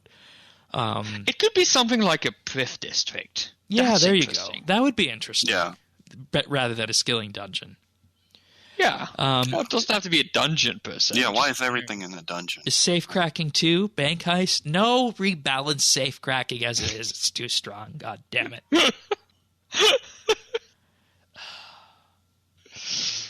I don't think you don't touch it. I don't think you can get the awesomeness of heists into a game like RuneScape. You just can't. You can't really represent that feeling, I think.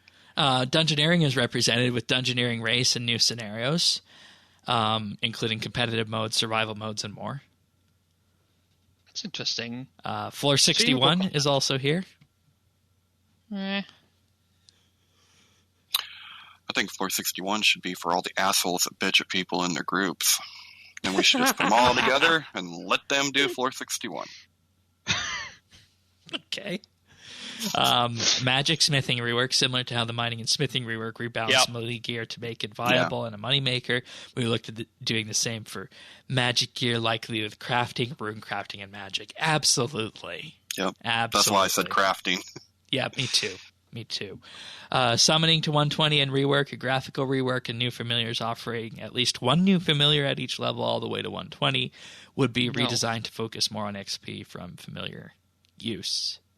See, it needs a redesign, but not just a still pouch making skill redesign. You know what I mean? Like you need to do a mining smithing redesign of that. I mean, it also not view, take it to 120. Bingo. I agree. What's their fascination with that? Range smithing rework, focusing on crafting, fletching, and woodcutting. Yes, and yes. I think I speak for you guys on that too. Yeah. Player constructed agility course. That sounds fun. That might be fun, yeah. It's especially fun if you can invite other people to do yours. Yeah, that'd be good. That actually might make agility better. I'm cool with that one. Yeah. That might be fun. Next up, skilling abilities. Nothing in here about skilling offhands, but I think this is the close that we get. Abilities that aid you when you're skilling. Imagine area of effect skilling abilities that clear a broad range of resources, or damage over time abilities that keep gathering resources after you've stopped. And I like the idea of skilling abilities, but I don't like the way that is described. I would love the idea, but everyone's going to be, it's OP, it's too much XP. It's like, just don't even worry about it. Like, would it be awesome? Yeah, but until they fix the 200 thing, we can't have it. So, fix the game, and then we can get some new toys. But we can't have new toys until you fix the other thing. Ay. All right. Cities as areas to be rebuilt, like Varrock and Ardoin, could be improved by the player, adding new areas to explore, attracting new characters, and adding more skilling locations. And that is survey complete. Cool. Thank goodness. That was rough. It was. And, I mean, I don't know exactly what's going to come of this. I don't know what the player base is going to say, but I want to ask you guys, what was your favorite thing that you would absolutely want to see out of this? All the remasters. Okay. Yeah, I mean, I'd like to see the remasters, but honestly, there was not one thing that jumped out that I said, oh my god, I hope this happens. I really want this to happen. There wasn't any. Okay. I mean, yeah. I found myself underwhelmed by the topics I was interested in. Like, I was underwhelmed with the quest, I was underwhelmed with the skilling options, and I was surprisingly interested in some of the combat options. Yeah. Those sounded at least somewhat interesting, even to me, and that makes me sad, because it felt like there's no accurate representation of all the cool stuff that's out there. All right. It feels like the agenda is already sort of narrowed down, and we're only sort of picking on the details. Like, a lot of these options feel really specific, or like some of the things just came back so many times, like all the 2 120s. Like, it feels like it's already sort of decided among Jagex that that's just a question of how are we going to 120. Exactly. So, that the survey is very leading in the way it asks things. Okay.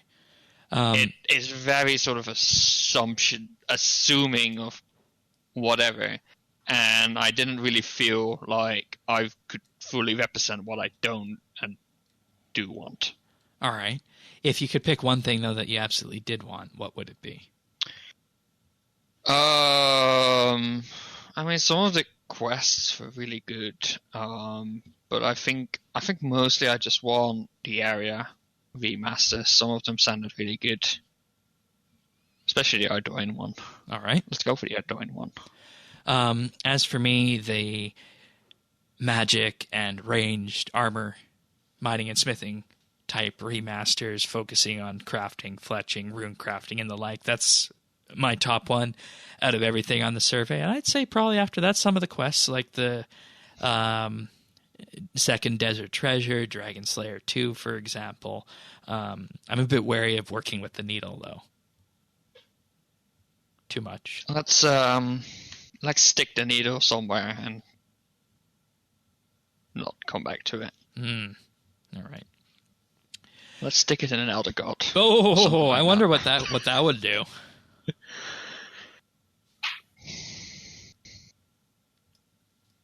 Okay, we don't know. All right. No. All right. Well, with that being said, that pretty much, I think, wraps up the survey side of it. New elf quest line, too. So that one would be good as well, I think. So, but it's a new quest line. No, it's just new elf storyline. It would be within the existing elf line, I think. Not really. It's new storyline. Okay, you're right. Well, Sam. All right. Well, I got mine of the magic and ranged mining and smithing type reworks with crafting, rune crafting, and the like, as well as Desert Treasure 2 and Dragon Slayer 2. I think those are the ones that I come away with here. We also have the month ahead for September, which is, kind of quiet. Like we've seen leading up to RuneFest. We have the Slayer log and bank placeholders, but beyond that, not too much else coming this month, aside from the raffle. And the patch weeks that we've been getting the last 2 months seem to be going down really well with the community, so why not keep doing that? Yeah, exactly. Yeah, a whole nother month. And even at that, I mean, is anyone going to be flipping out over a Slayer log? I mean, the bank is a big deal, but I don't look for that to actually even hit this month. So, yeah, it's kind of a bummer. There's also going to be some dev diaries with Maud Osborne about the survey that we just talked about. And some changes, which feeds into the thing like, we're not going to be consistent in what we've been doing last year, but try yet a new, different approach. Yes. Let's just stick with something so we know what's up. As long as it's not patch notes. They have stuck with that. They have stuck with that. Maybe not that.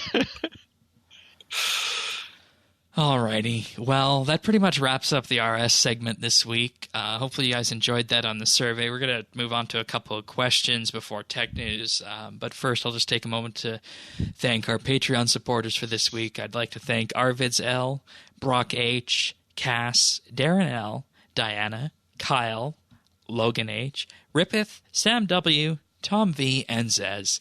Thank you, all of you, for your wonderful support. It truly does mean the world to us to enable what we do here at RSBNB Update, everything from the monthly bit to the Inside RSBNB Update specials and even our monthly roundtables that we've been doing. So thank you, everybody. It means the world to us. And if you want to find out more about this and gain access to the entire back catalog of monthly bits, vote in the monthly bits topics, just head on over to patreon.com/RSBNB.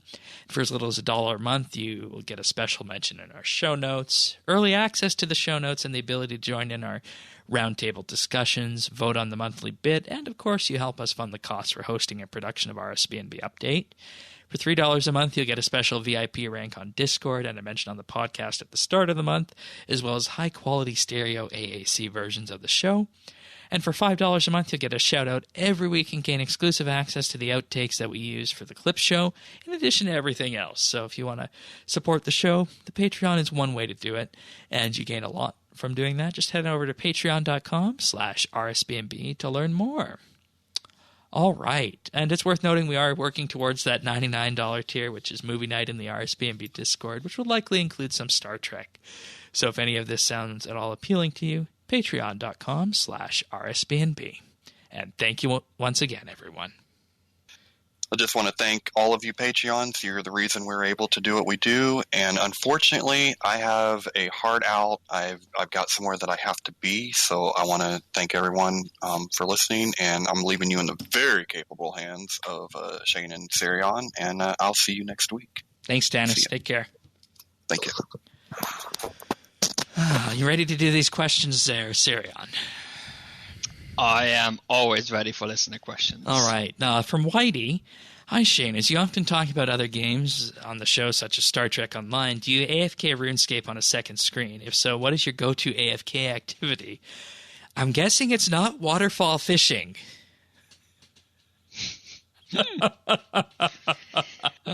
Is it not? No. And, this is something that I've been a little bit disappointed about with Anachronia, is that I've been doing Agility, I've been doing Big Game Hunter, that ever since July, I really haven't had much time to do the more laid-back things. I'm finally getting back into that, and that this week has actually included barehanded butterfly capturing, and crystal woodcutting. That's what I've been doing in-game on RS for AFKing. Sometimes I'll go to the Ark and do that too for bamboo. But if you're referring to what I do when I AFK RuneScape, sometimes I actually read. That's good. Yeah. I don't know if anybody else does that, but that's just the way it is. But, YouTube videos and the like from time to time, that kind of thing. Sometimes I just dedicate full attention to RS. I tend to go and catch up on some of my watch later lists on YouTube when I AFK. Sometimes I AFK when I should be doing work. Don't tell my boss. Mobile? No. Oh, okay. When I work from home. Okay, fair enough. I might have RuneScape open on the second screen. That's how I got most of my Arc resources, to be honest. Well, that's one way of doing it. But yeah, I think that answers that one. I answered it both in terms of what we do in game and what we do out of the game for AFK activities. So hopefully that's worthwhile, because I am going for 120 woodcutting at the moment. So that's the activity. Next one from Sunset Fish. What's an old part of RuneScape that you look back on with rose-tinted glasses? He says, I miss gathering in the general stores to fight with other players and buying random items that people dump there. Yeah, I remember those days. It was really good. Yeah, okay. Rose-tinted glasses. I'm not sure, actually. I think, to me, what I really enjoyed was the time where it was hard to get around. Oh, that's a good point. Around. That's a good point. Like, right now, I am guilty of this as well. Like, I will be in Priv Dinners, and I will teleport to the Priv Dinners lodestone because it's quicker. Like, yep. I do this. Yeah. And it is a shame because you see so much less of the world and the places. And I remember, like, when it was... Like, when I couldn't afford the law runes to use teleport spells, right? I remember those days. Like, I had to be really careful when I used law runes, and sometimes I had, like, 50 law runes in my bank, and that would be a luxury if I wanted to use them. That was a really enjoyable time, especially because there's some really cool ways to get around in the game. Like, the train between Dorgashun and... No, Dorgashkan? And the Cave Goblin City and the Dwarf Cities. Like, there's like a train line. Like, oh, yeah, right. There's also the train line between Varrock and Celtigrim. Exactly. Like, there's all these cool sort of ad hoc, like, methods, and you unlock them to quests, and they were really useful. And you hardly use them anymore. Like, the Celtigrim one is so useful because Celtigrim happens to be one of the places where it's hard to teleport to. But, I wish that was still there. I think that was really... Like, back in the day, it was exciting, especially the first time I entered the members world. It's so big, and having to find your way around was a lot of fun. You remember having to do the quest to go under White Wolf Mountain? Oh yeah, that was... I tried doing it as one of the first things. But you have to go over the mountain to finish it. Yeah. Which was... That's really hard to do as a level 3. Yeah, it is. It is. For me, it would be the dynamic wilderness. Because, back in the day, you used to have to go into the wilderness to do level 3 clues. But this was back when PvPing was very popular still. And, I miss the fact that we had a wilderness PvP system that people enjoyed, and there was a whole market economy around that. But at the same time, it was really nerve-wracking going in to try and do these clues, hoping you didn't get killed, going to level 50-plus wilderness. I remember the old run of taking the lever in Ardoin to that little peninsula, running through, slashing the spider web, going to do your coordinate clue, and then running back to either that lever or slashing the other spider webs to go to the bank under that little wizard mage training arena. Yeah. That was nerve-wracking because there were PvPers around, but at the same time, it's something that we miss because I don't think anything has ever brought PvP back. And going back to the survey, it's really disheartening to not see that there was really much about PvP on there, right? You might not believe this, but I used to have a PvPing pure way back when. What? Yeah, I used to have one in with a friend. RS2? Yeah. So we would have names that were almost the same to confuse players. Did they have zeros and O's in them? Yeah, exactly. So one of us would attack the target. I never imagined you'd be one of those idiots. And then I was young, okay, and then they will attack the other players, but they will get schooled because it's not a retaliation. So they would drop everything. That was the strategy. I'm not making this up. I had a pure, and we trained it. You to were be like PvPer. low combat. Yeah, I didn't do it much, and I didn't like it much, but it was the thing I did with friends. So, but like this was back in the day when north of Varrock, if you entered the wilderness, it would be. Oh yeah, it's a bloodbath. It was like everybody was standing there next to the wilderness ditch. It was back then. It wasn't a wall. It was like the moat. It was after the ditch, not before. Yeah. Do you remember before the ditch? It might have been before as well, but I know everybody was like on the edge, and at some point people would like run past and in and instantly be chased, and it was majestic. It's not my thing. Not sure if I would like it now, but it felt like an MMO, and it doesn't really always feel like that these days. Like there was a consequence of there being other players at that time. Wow. You would have to sort of like take like secret routes into the wilderness to not get past these cracks. Yeah, I remember that. Yeah, like I would go all the way east and like near the Earth Altar, run into the wilderness, and then horizontally across. And yeah, I remember that. Oh boy, those were good times. Oh boy. Yeah. Okay. Well, thank you, Sunset Fish. I just learned something about Sirion that I never knew. Yeah. Okay. Well, it's interesting that we both go back to the wilderness in those old days on that. For me, I have to throw this one in. And I can say this now that Tanis isn't here. I miss the XP rates of RuneScape Classic.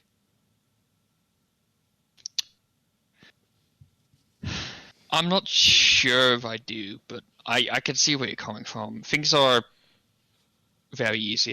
The game is very much focused on getting to max level and doing things from there. Yeah. And back in the day, it was really about the journey. It was super exciting to get like quest requirements. And more on the journey and getting to a max level in what have we been doing. But alrighty, thank you both of you for your questions. Really good questions, really simple questions, yet striking to the core of what's important with RuneScape. So if you guys want to send your own questions in, email them to questions@rsbnb.com, or you can leave us a DM on Twitter or mention us at RSBNB. All right, tech news time. Woo! Apple's fired hundreds of contractors that it hired to review Siri recordings. It canceled the contract. Shouldn't have done that then, right? It canceled the contracts of at least 300 people in its European headquarters based in Cork, Ireland. And this is after it emerged earlier in the month that the contractors sometimes heard sensitive information, such as Siri users' confidential medical details and people having sex. The workers reviewed a sample of recordings less than 0.2% to make sure the voice assistant was working correctly as a part of a process called grading. The workers were sent home on the same day it halted the program, and last week it reportedly told contracting firms that it's ending their grading work. It kind of makes me feel sad, right? Yeah, it does, because these people were employed with a good company, earning a good wage, but changing dynamics and the fact something got out has cost them their jobs. Like, let's put aside the question on whether the listening was ethical or not. I think it has been discussed on the show before. Yeah, it has. So, let's look, there's this sort of media fad about this recording listening thing that started with one person and just rolled out to basically every company does it. Honestly, he was surprised about it. That's kind of how things work. So I guess it's mostly... If you want magical technological features, there has to be something happening behind the scenes. Yeah, exactly. I'm not sure if anybody's ever surprised, but then again, was anybody really surprised when the Cambridge Analytica thing on Facebook came out, right? Yeah. So it's one of these things. And then because it gets so much attention and becomes so big, people lose their jobs. And I think that's kind of sad. Yeah, that is. It really is. What else can you do as Apple? They didn't really have a choice. How are you going to keep doing this in the current... Right, and you can't necessarily move that many people around, especially if they're based in Ireland. These are probably contractors. No offense to these people, but you don't really need very specific skills to be good at this. So, there's just no place for these people in the company, and they get fired. And it's really sad. Yeah, I don't really want to go into the blame game on this. Yeah. Do you think we've seen the end of everybody talking about their virtual assistants listening to people? Oh, no. The EU is going to probably barge in and be like, hey, we should probably do an antitrust investigation into... Oh, boy. This. Oh, boy. I mean, they tend to do that. Yeah, they do. And whether or not it's needed is another question, of course. I think... it's a serious concern. But I also think it wasn't... I can't think of the word. But people are also thinking, blowing this up and seeing this out of context. People are going to be listening to conversations. And most companies are actually relatively honest about it in their terms and conditions. So... let's just accept that and move on. I don't feel this is the topic we need to have a societal conversation about. There's far better things to have that chat about.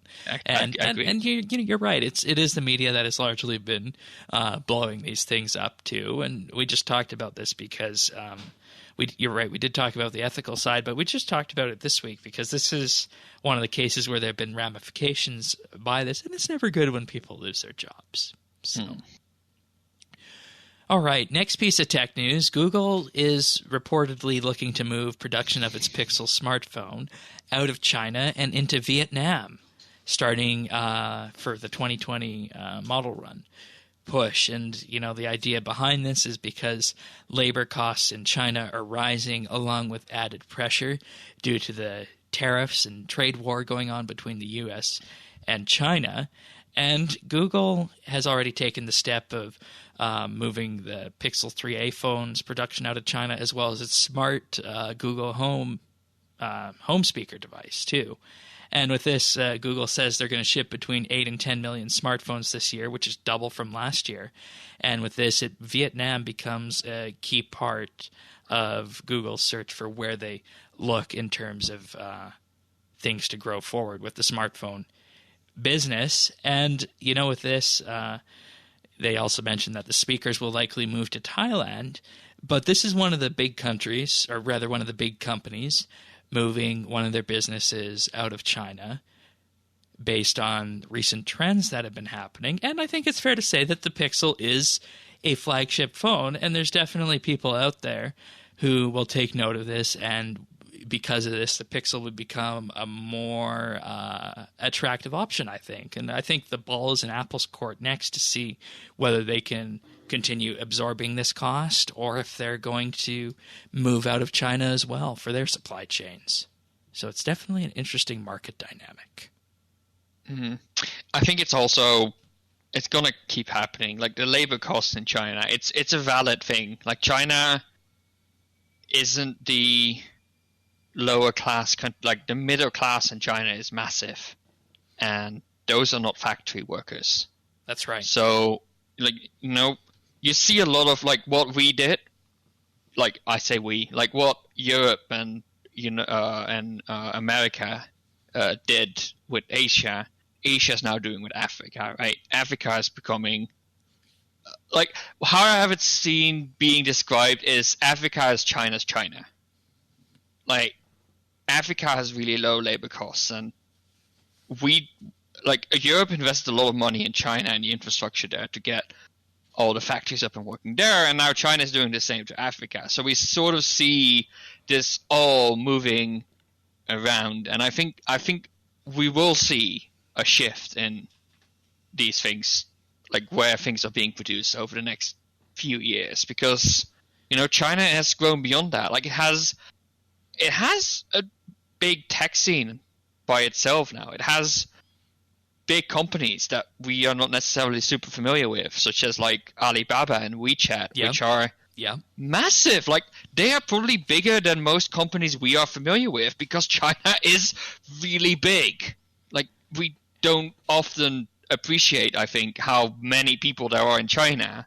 And if you're a product that only appeals to Chinese, you still have a sixth or a seventh of the world population as your audience. So that's you do pretty well there. To sneeze at. Yeah. No, like Chinese people are super technically literate as well, right? Like most people know how to use a mobile phone way better than people in Europe do. Like older people as well. The Chinese culture is almost completely cashless. You'd think it uses cards. No, they don't use cards. They use their phone. They use WePay, which is part of WeChat, to pay stuff. That's like it's a whole different culture, and they are. And a lot of that is also faster. set up because they have the centralized government, and because a walled ecosystem, a walled garden, so to speak, they can move faster on pretty much everything. Yeah, but like they are moving faster than the current Western world ever did. So, yeah, dynamics are changing really quickly, and I think companies like Google with their smartphone production are catching up on that and making changes.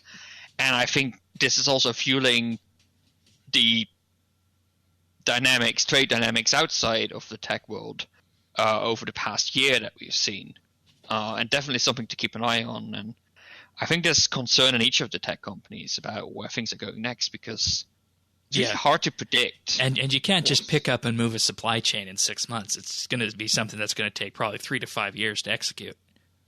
Oh yeah, like a lot of mobile stuff. It's a really funny discussion. Like you always get like, Samsung stole Apple's new feature, and it doesn't really work that way because the cycle to make a new device is actually much longer than what we see. Like we only really see the last few months. The 2020 devices are already finalized. 2021 is being worked on now, and 2022 is going into R&D. So that's the cycles we're talking about here. Precisely. So that's sort of like why, you're right. These things take years. Like we're talking years on the time scale here, not a few months. All right, final piece of tech news. Valve to fight EU antitrust charges, and 5 video game publishers are settling with this one. And this is an interesting one for you because you're in the EU and you published a video game on Steam. So what's your take on this? Yeah, so if I remember correctly, we actually launched to Steam closely after they did some price discrimination. Or maybe I was involved in the Steam ecosystem, so it was either before or after, like a few months, either direction from our launch. And yeah, like a lot of people would buy games in Russia, in the Russian store. But because people don't earn as much in Russia as they do in, say, the United Kingdom. Right. So prices for games are generally lower. Like, it's not just a currency exchange rate. The market value is actually lower. It's all it's about buyer power of the users. It's sort of scaled to that. So people from Western countries would go to the Russian store, get cheap versions of the game, and then resell them for slightly under the Western store prices in third-party stores. And of course, that's a big hit to income for developers because they're only seeing the low prices, while for the Kingdom, you really want to ask for the full 100%. Now, as far as I understand, what Steam did to prevent it is that countries that sell games at lower prices, games sold in those countries cannot trade the games to users outside of those countries. Right, and one of those things they did was geo-blocking activation keys. Exactly. And that is now what the EU is saying that's not allowed. It's an interesting case because I can see the point for that. We're both not fans of geo-blocking, I'm pretty sure. Yeah. You're not a fan either. Yeah. That being said, it is a real problem. You can't really keep the loophole open either. And you can't bring the Russian market up, just as an example, to create parity with everyone else. Exactly. That doesn't work either. So, it's going to be really interesting to see. If you think about it, Valve made the right calls based on values, and I can't really think of... And protecting developers.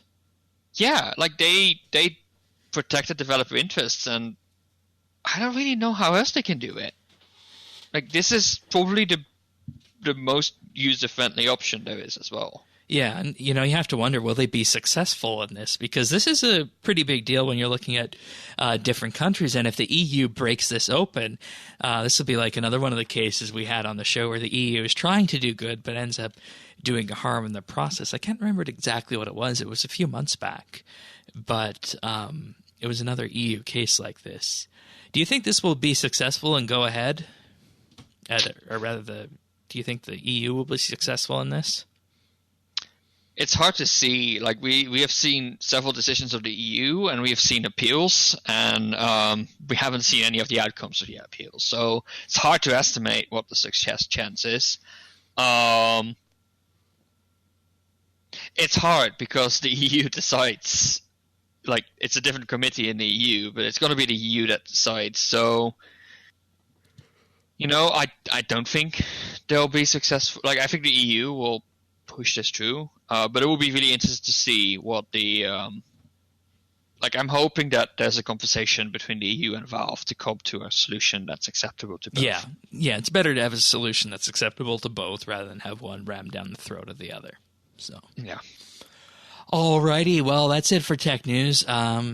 Wrapping up the show this week, we'll talk about the crafting skill of the month. It was a very interesting competition. We had a race going on.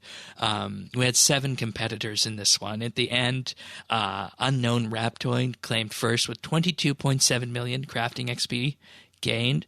Jam Andy 52 wasn't far behind with 21.7 with a huge spike in the last day. So congratulations to you, Unknown Raptoid, and good job everybody else for competing in the Skill of the Month. We'll have next month's competitions to announce next week on the show. So congratulations on that one. And, just as a recap, the previous competition this month was farming, which JamAndy52 won with 11.7 million farming XP gained as well. All right, so doing some achievements of the week right now. So starting off, we have Always Nub with 99 farming on August 29th, Zach Master with 99 thieving on August 28th, Minority with 99 magic also on the 28th, 123 Light 50 got 99 Slayer on the 27th, Whiskey Panko got 99 Mining on August 27th, and Pouncing got 99 Dungeoneering on August 26th. Moving on to the 25th of August, we have 3 99s. We have 99 Divination from Zach Master, 99 Mining from Curtis, or Kurt1 is, and 99 Farming from Superchat 2. Then Minority got 99 Fishing and 99 Invention on August 24. And finally, Princess Ely got 99 Farming on August 22. Alex Peaks got 99 Defense on August 22, and K-Mat Made 22 got 99 Runecrafting on August 22. Lots of 22s there. Yeah, lots of 22s. Okay. So, it's pick of the week time, but I just want to get everybody in their seats, and I just want to brace everybody for the What Have We Been Doing section. It's going to be a shocking one. But let's do the pick of the week first. So what do we got? So I have got a game this time. It's Divinity Original Sin, of which there are various editions, and there's a sequel as well. I recommend the entire sort of series. There's enhanced edition of both games, which I recommend you play. So what is Divinity Original Sin? It's an RPG with turn-based combat,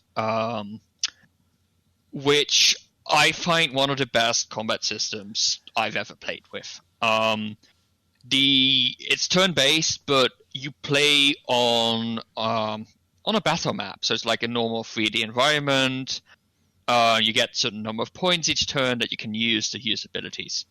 Now the cool thing is there's a lot of complexity in combat. Like, being on a higher area means you have a larger range and you're harder to hit. Sure. If fire comes in contact with oil, you get boom. You can do a lot of stuff with like different elements and how they interact. There's a lot of complexity, and it is the closest to the freedom and awesomeness you get in combat in tabletop RPGs. Okay. Because in a tabletop RPG, you can say, I do this, what happens? You don't just smash people, you try and use your environment and be smart and all that stuff. And Divinity does that really well, and that's what I really like about it. Like, the combat is really exciting, and if you go on a higher difficulty, it's actually hard as well. Like, the AI is not always smart, but like it's pretty decent, and you really have to smartly budget and think about it. So if you like a tactician side of things, you can really go tactical and strategize and think a lot of times, because there's no time limits. If you're more into like enjoying the story, which is also great, you can go at lower difficulty and sort of go through it. And yeah, the story is great. There is, in the first game, I played it co-op, so both games support co-op. 100 hours of content easily, and I enjoyed every single hour. And that's not something you get in most games these days. And how much is this? The original game right now is on Steam for £30. Okay, so a feature game price then. It is a feature game, but I don't really finish a lot of RPGs. Like, I usually get bored, and I played this 100 hours, which for a game like this, for me, is impressive. But, you know, there's so much content, there's a lot of side quests, there's always something to do. The humor is great. If you love RuneScape humor, this is actually quite similar. It's very British as well. Everything is voice acted as well. Oh, nice. Every single line of text is voice acting. Janice would like that. It is. You can play different classes, different races, different characters. There's so many options. Replay value. It's such a good deal, and I definitely recommend playing this with a friend. Divinity Original Sin has 2-player co-op. Divinity Original Sin 2, which is also £30, has 4-player co-op. And even more customization options. They have separate stories, so you can, they are in the same universe, but you can play the second one independently of the first one. But yeah, it's hard to explain, but it's just really, really good games and RPGs, and especially if you're into the turn-based stuff with lots of options. Yeah, go for it. Like I said, it's the closest to what you can get to tabletop RPGs in a game. There's so many options, there's so many conversation branches as well. There's always ways to fight your way out of a situation or to talk your way out of a situation. Nice. And the way you talk yourself out of a situation is dependent on your character background, your abilities, your the conversation trees are massive, and it's all voice acted. You have no idea how they did it, but they did. And both of these games were kickstarted as well. So, all right. Yeah, there you have it. DivinityOriginalSin.com. Is it also available on Steam? Yes. Okay. So 1 and 2 are both on Steam. They have definitive editions, so they're sort of remasters, reworked. Yeah, definitely suggest playing those rather than the original versions, but that's the default anyway. Alrighty. And these are also, for the people who are in the RPG genre, by the way, the same creators as Baldur's Gate, which is a very famous. RPG. I'm familiar with that. Yeah, same studio. Just scrolling through the website here, looking at a picture, it shows that you can use your environment, and the one example they give is electrified water. Nice. Yeah, I ran into that a lot. Accidentally, which is funny when you play co-op. Oops, I stunned you. That happens a lot. DivinityOriginalSin.com. Yeah. All right. What have you been up to in RS? Well, I've finally been doing the play-around forum the last 2 weeks, and it has been going pretty well. So, yeah, I'm pretty happy with that. I have that up and going. Just today, I learned I've been an idiot. I thought the best growth stage to sell animals was adult. Oh. That's not right. You only get 85% of the beans there. It's adolescent. It's adolescent. I found out because I got babysitters, and they were like, we won't grow past adolescent. I'm like, but then I don't get the best beans. So I decided to double check. That's how you get the best beans. So, yeah, that was really stupid.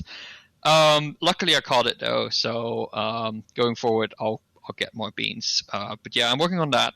Meanwhile, I'm also still working on my own set of Masterwork armor. I'm doing it completely the Iron Man way. So I have mined all the ore. I have not even used miscellanea or anything. It's all hand mined.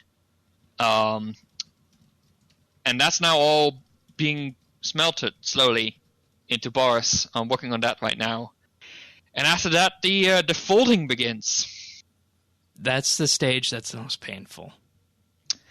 Also the most AFK-able, I'm hoping. So that's going to be lots of catch-up on YouTube during that time. Oh, good.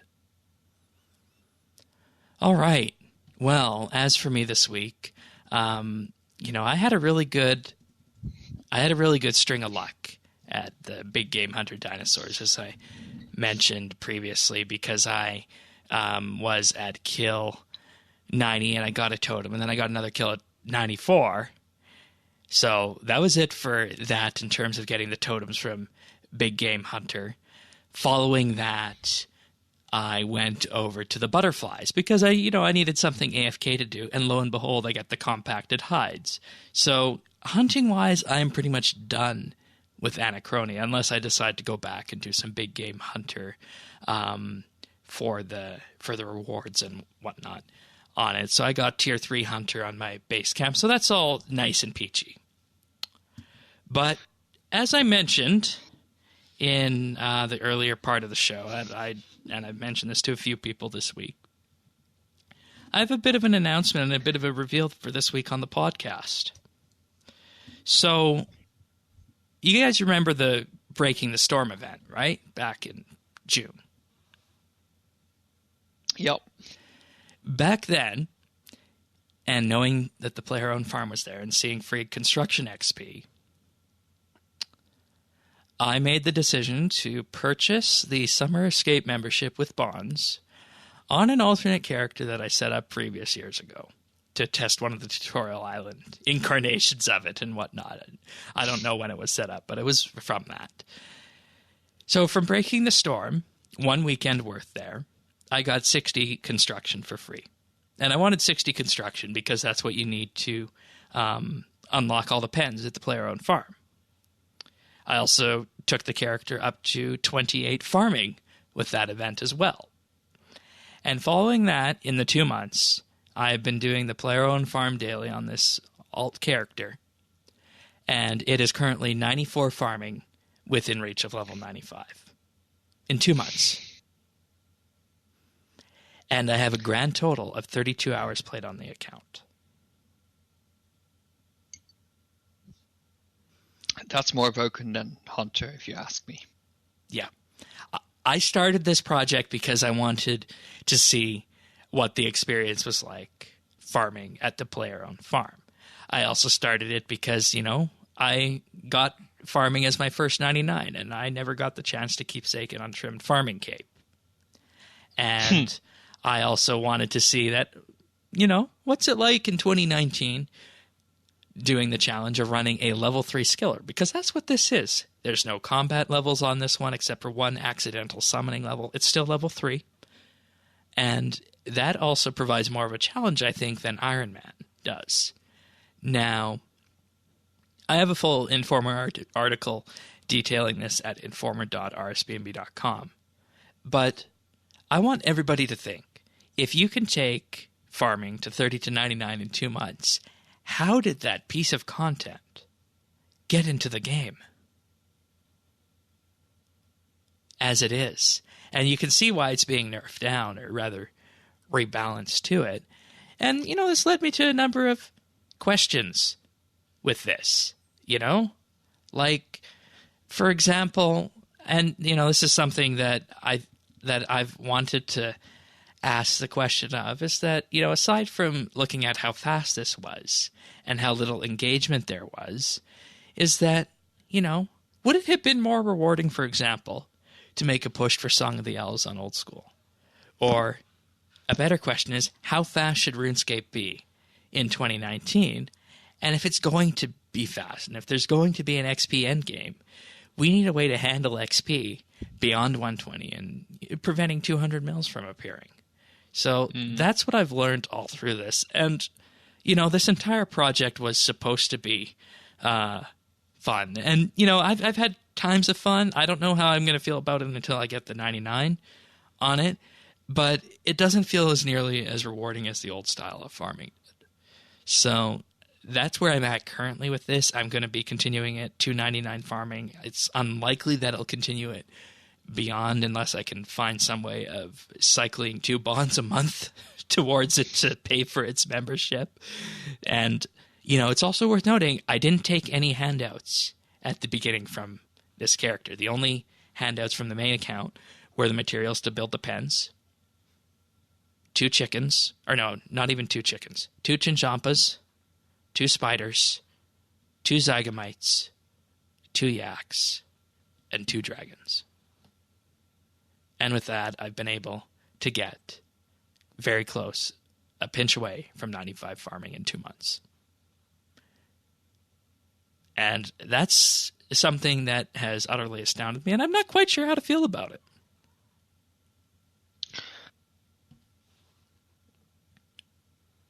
Long pause. Yeah, I don't think there's anything I can say about this. So, you can read the Informer article at informer.rsbnb.com, and I mean, it's not the feeling I was expecting to have with this. I was expecting to be pleased as I got into the 90s and beyond, but that's not the feeling I've had. So, it's been a little bit sobering, to say the least. And I don't feel as bad, though, because, I mean, I've just been spending 5 minutes a day, really, logging in, clicking a few buttons at the farm, and logging out. So maybe that's why. But at the same time, it's good I didn't sink that much time into it. But I will be providing updates on this as we progress forward, and this has been a little secret project that I've been working on since the end of June, and I think only 4 people actually know about it at this time. You, Tanis, Mike, and Earth. So there we have it. I don't think we get much more revealing than that, and what have we been doing? No, I think what they used to say on a big UK car show is, and on that bombshell. And on that bombshell, that's it for this episode of RSBANDB Update. So if you guys, of course, want to join us in-game, we're at Friends Chat Bits Bytes. You can subscribe to the podcast at any number of podcast listeners out there. Head to update.rsbnb.com/subscribe to learn and figure out how to do that. And we'll be back next week with another episode of RSBANDB Update. So with that being said, take care, everyone. See ya.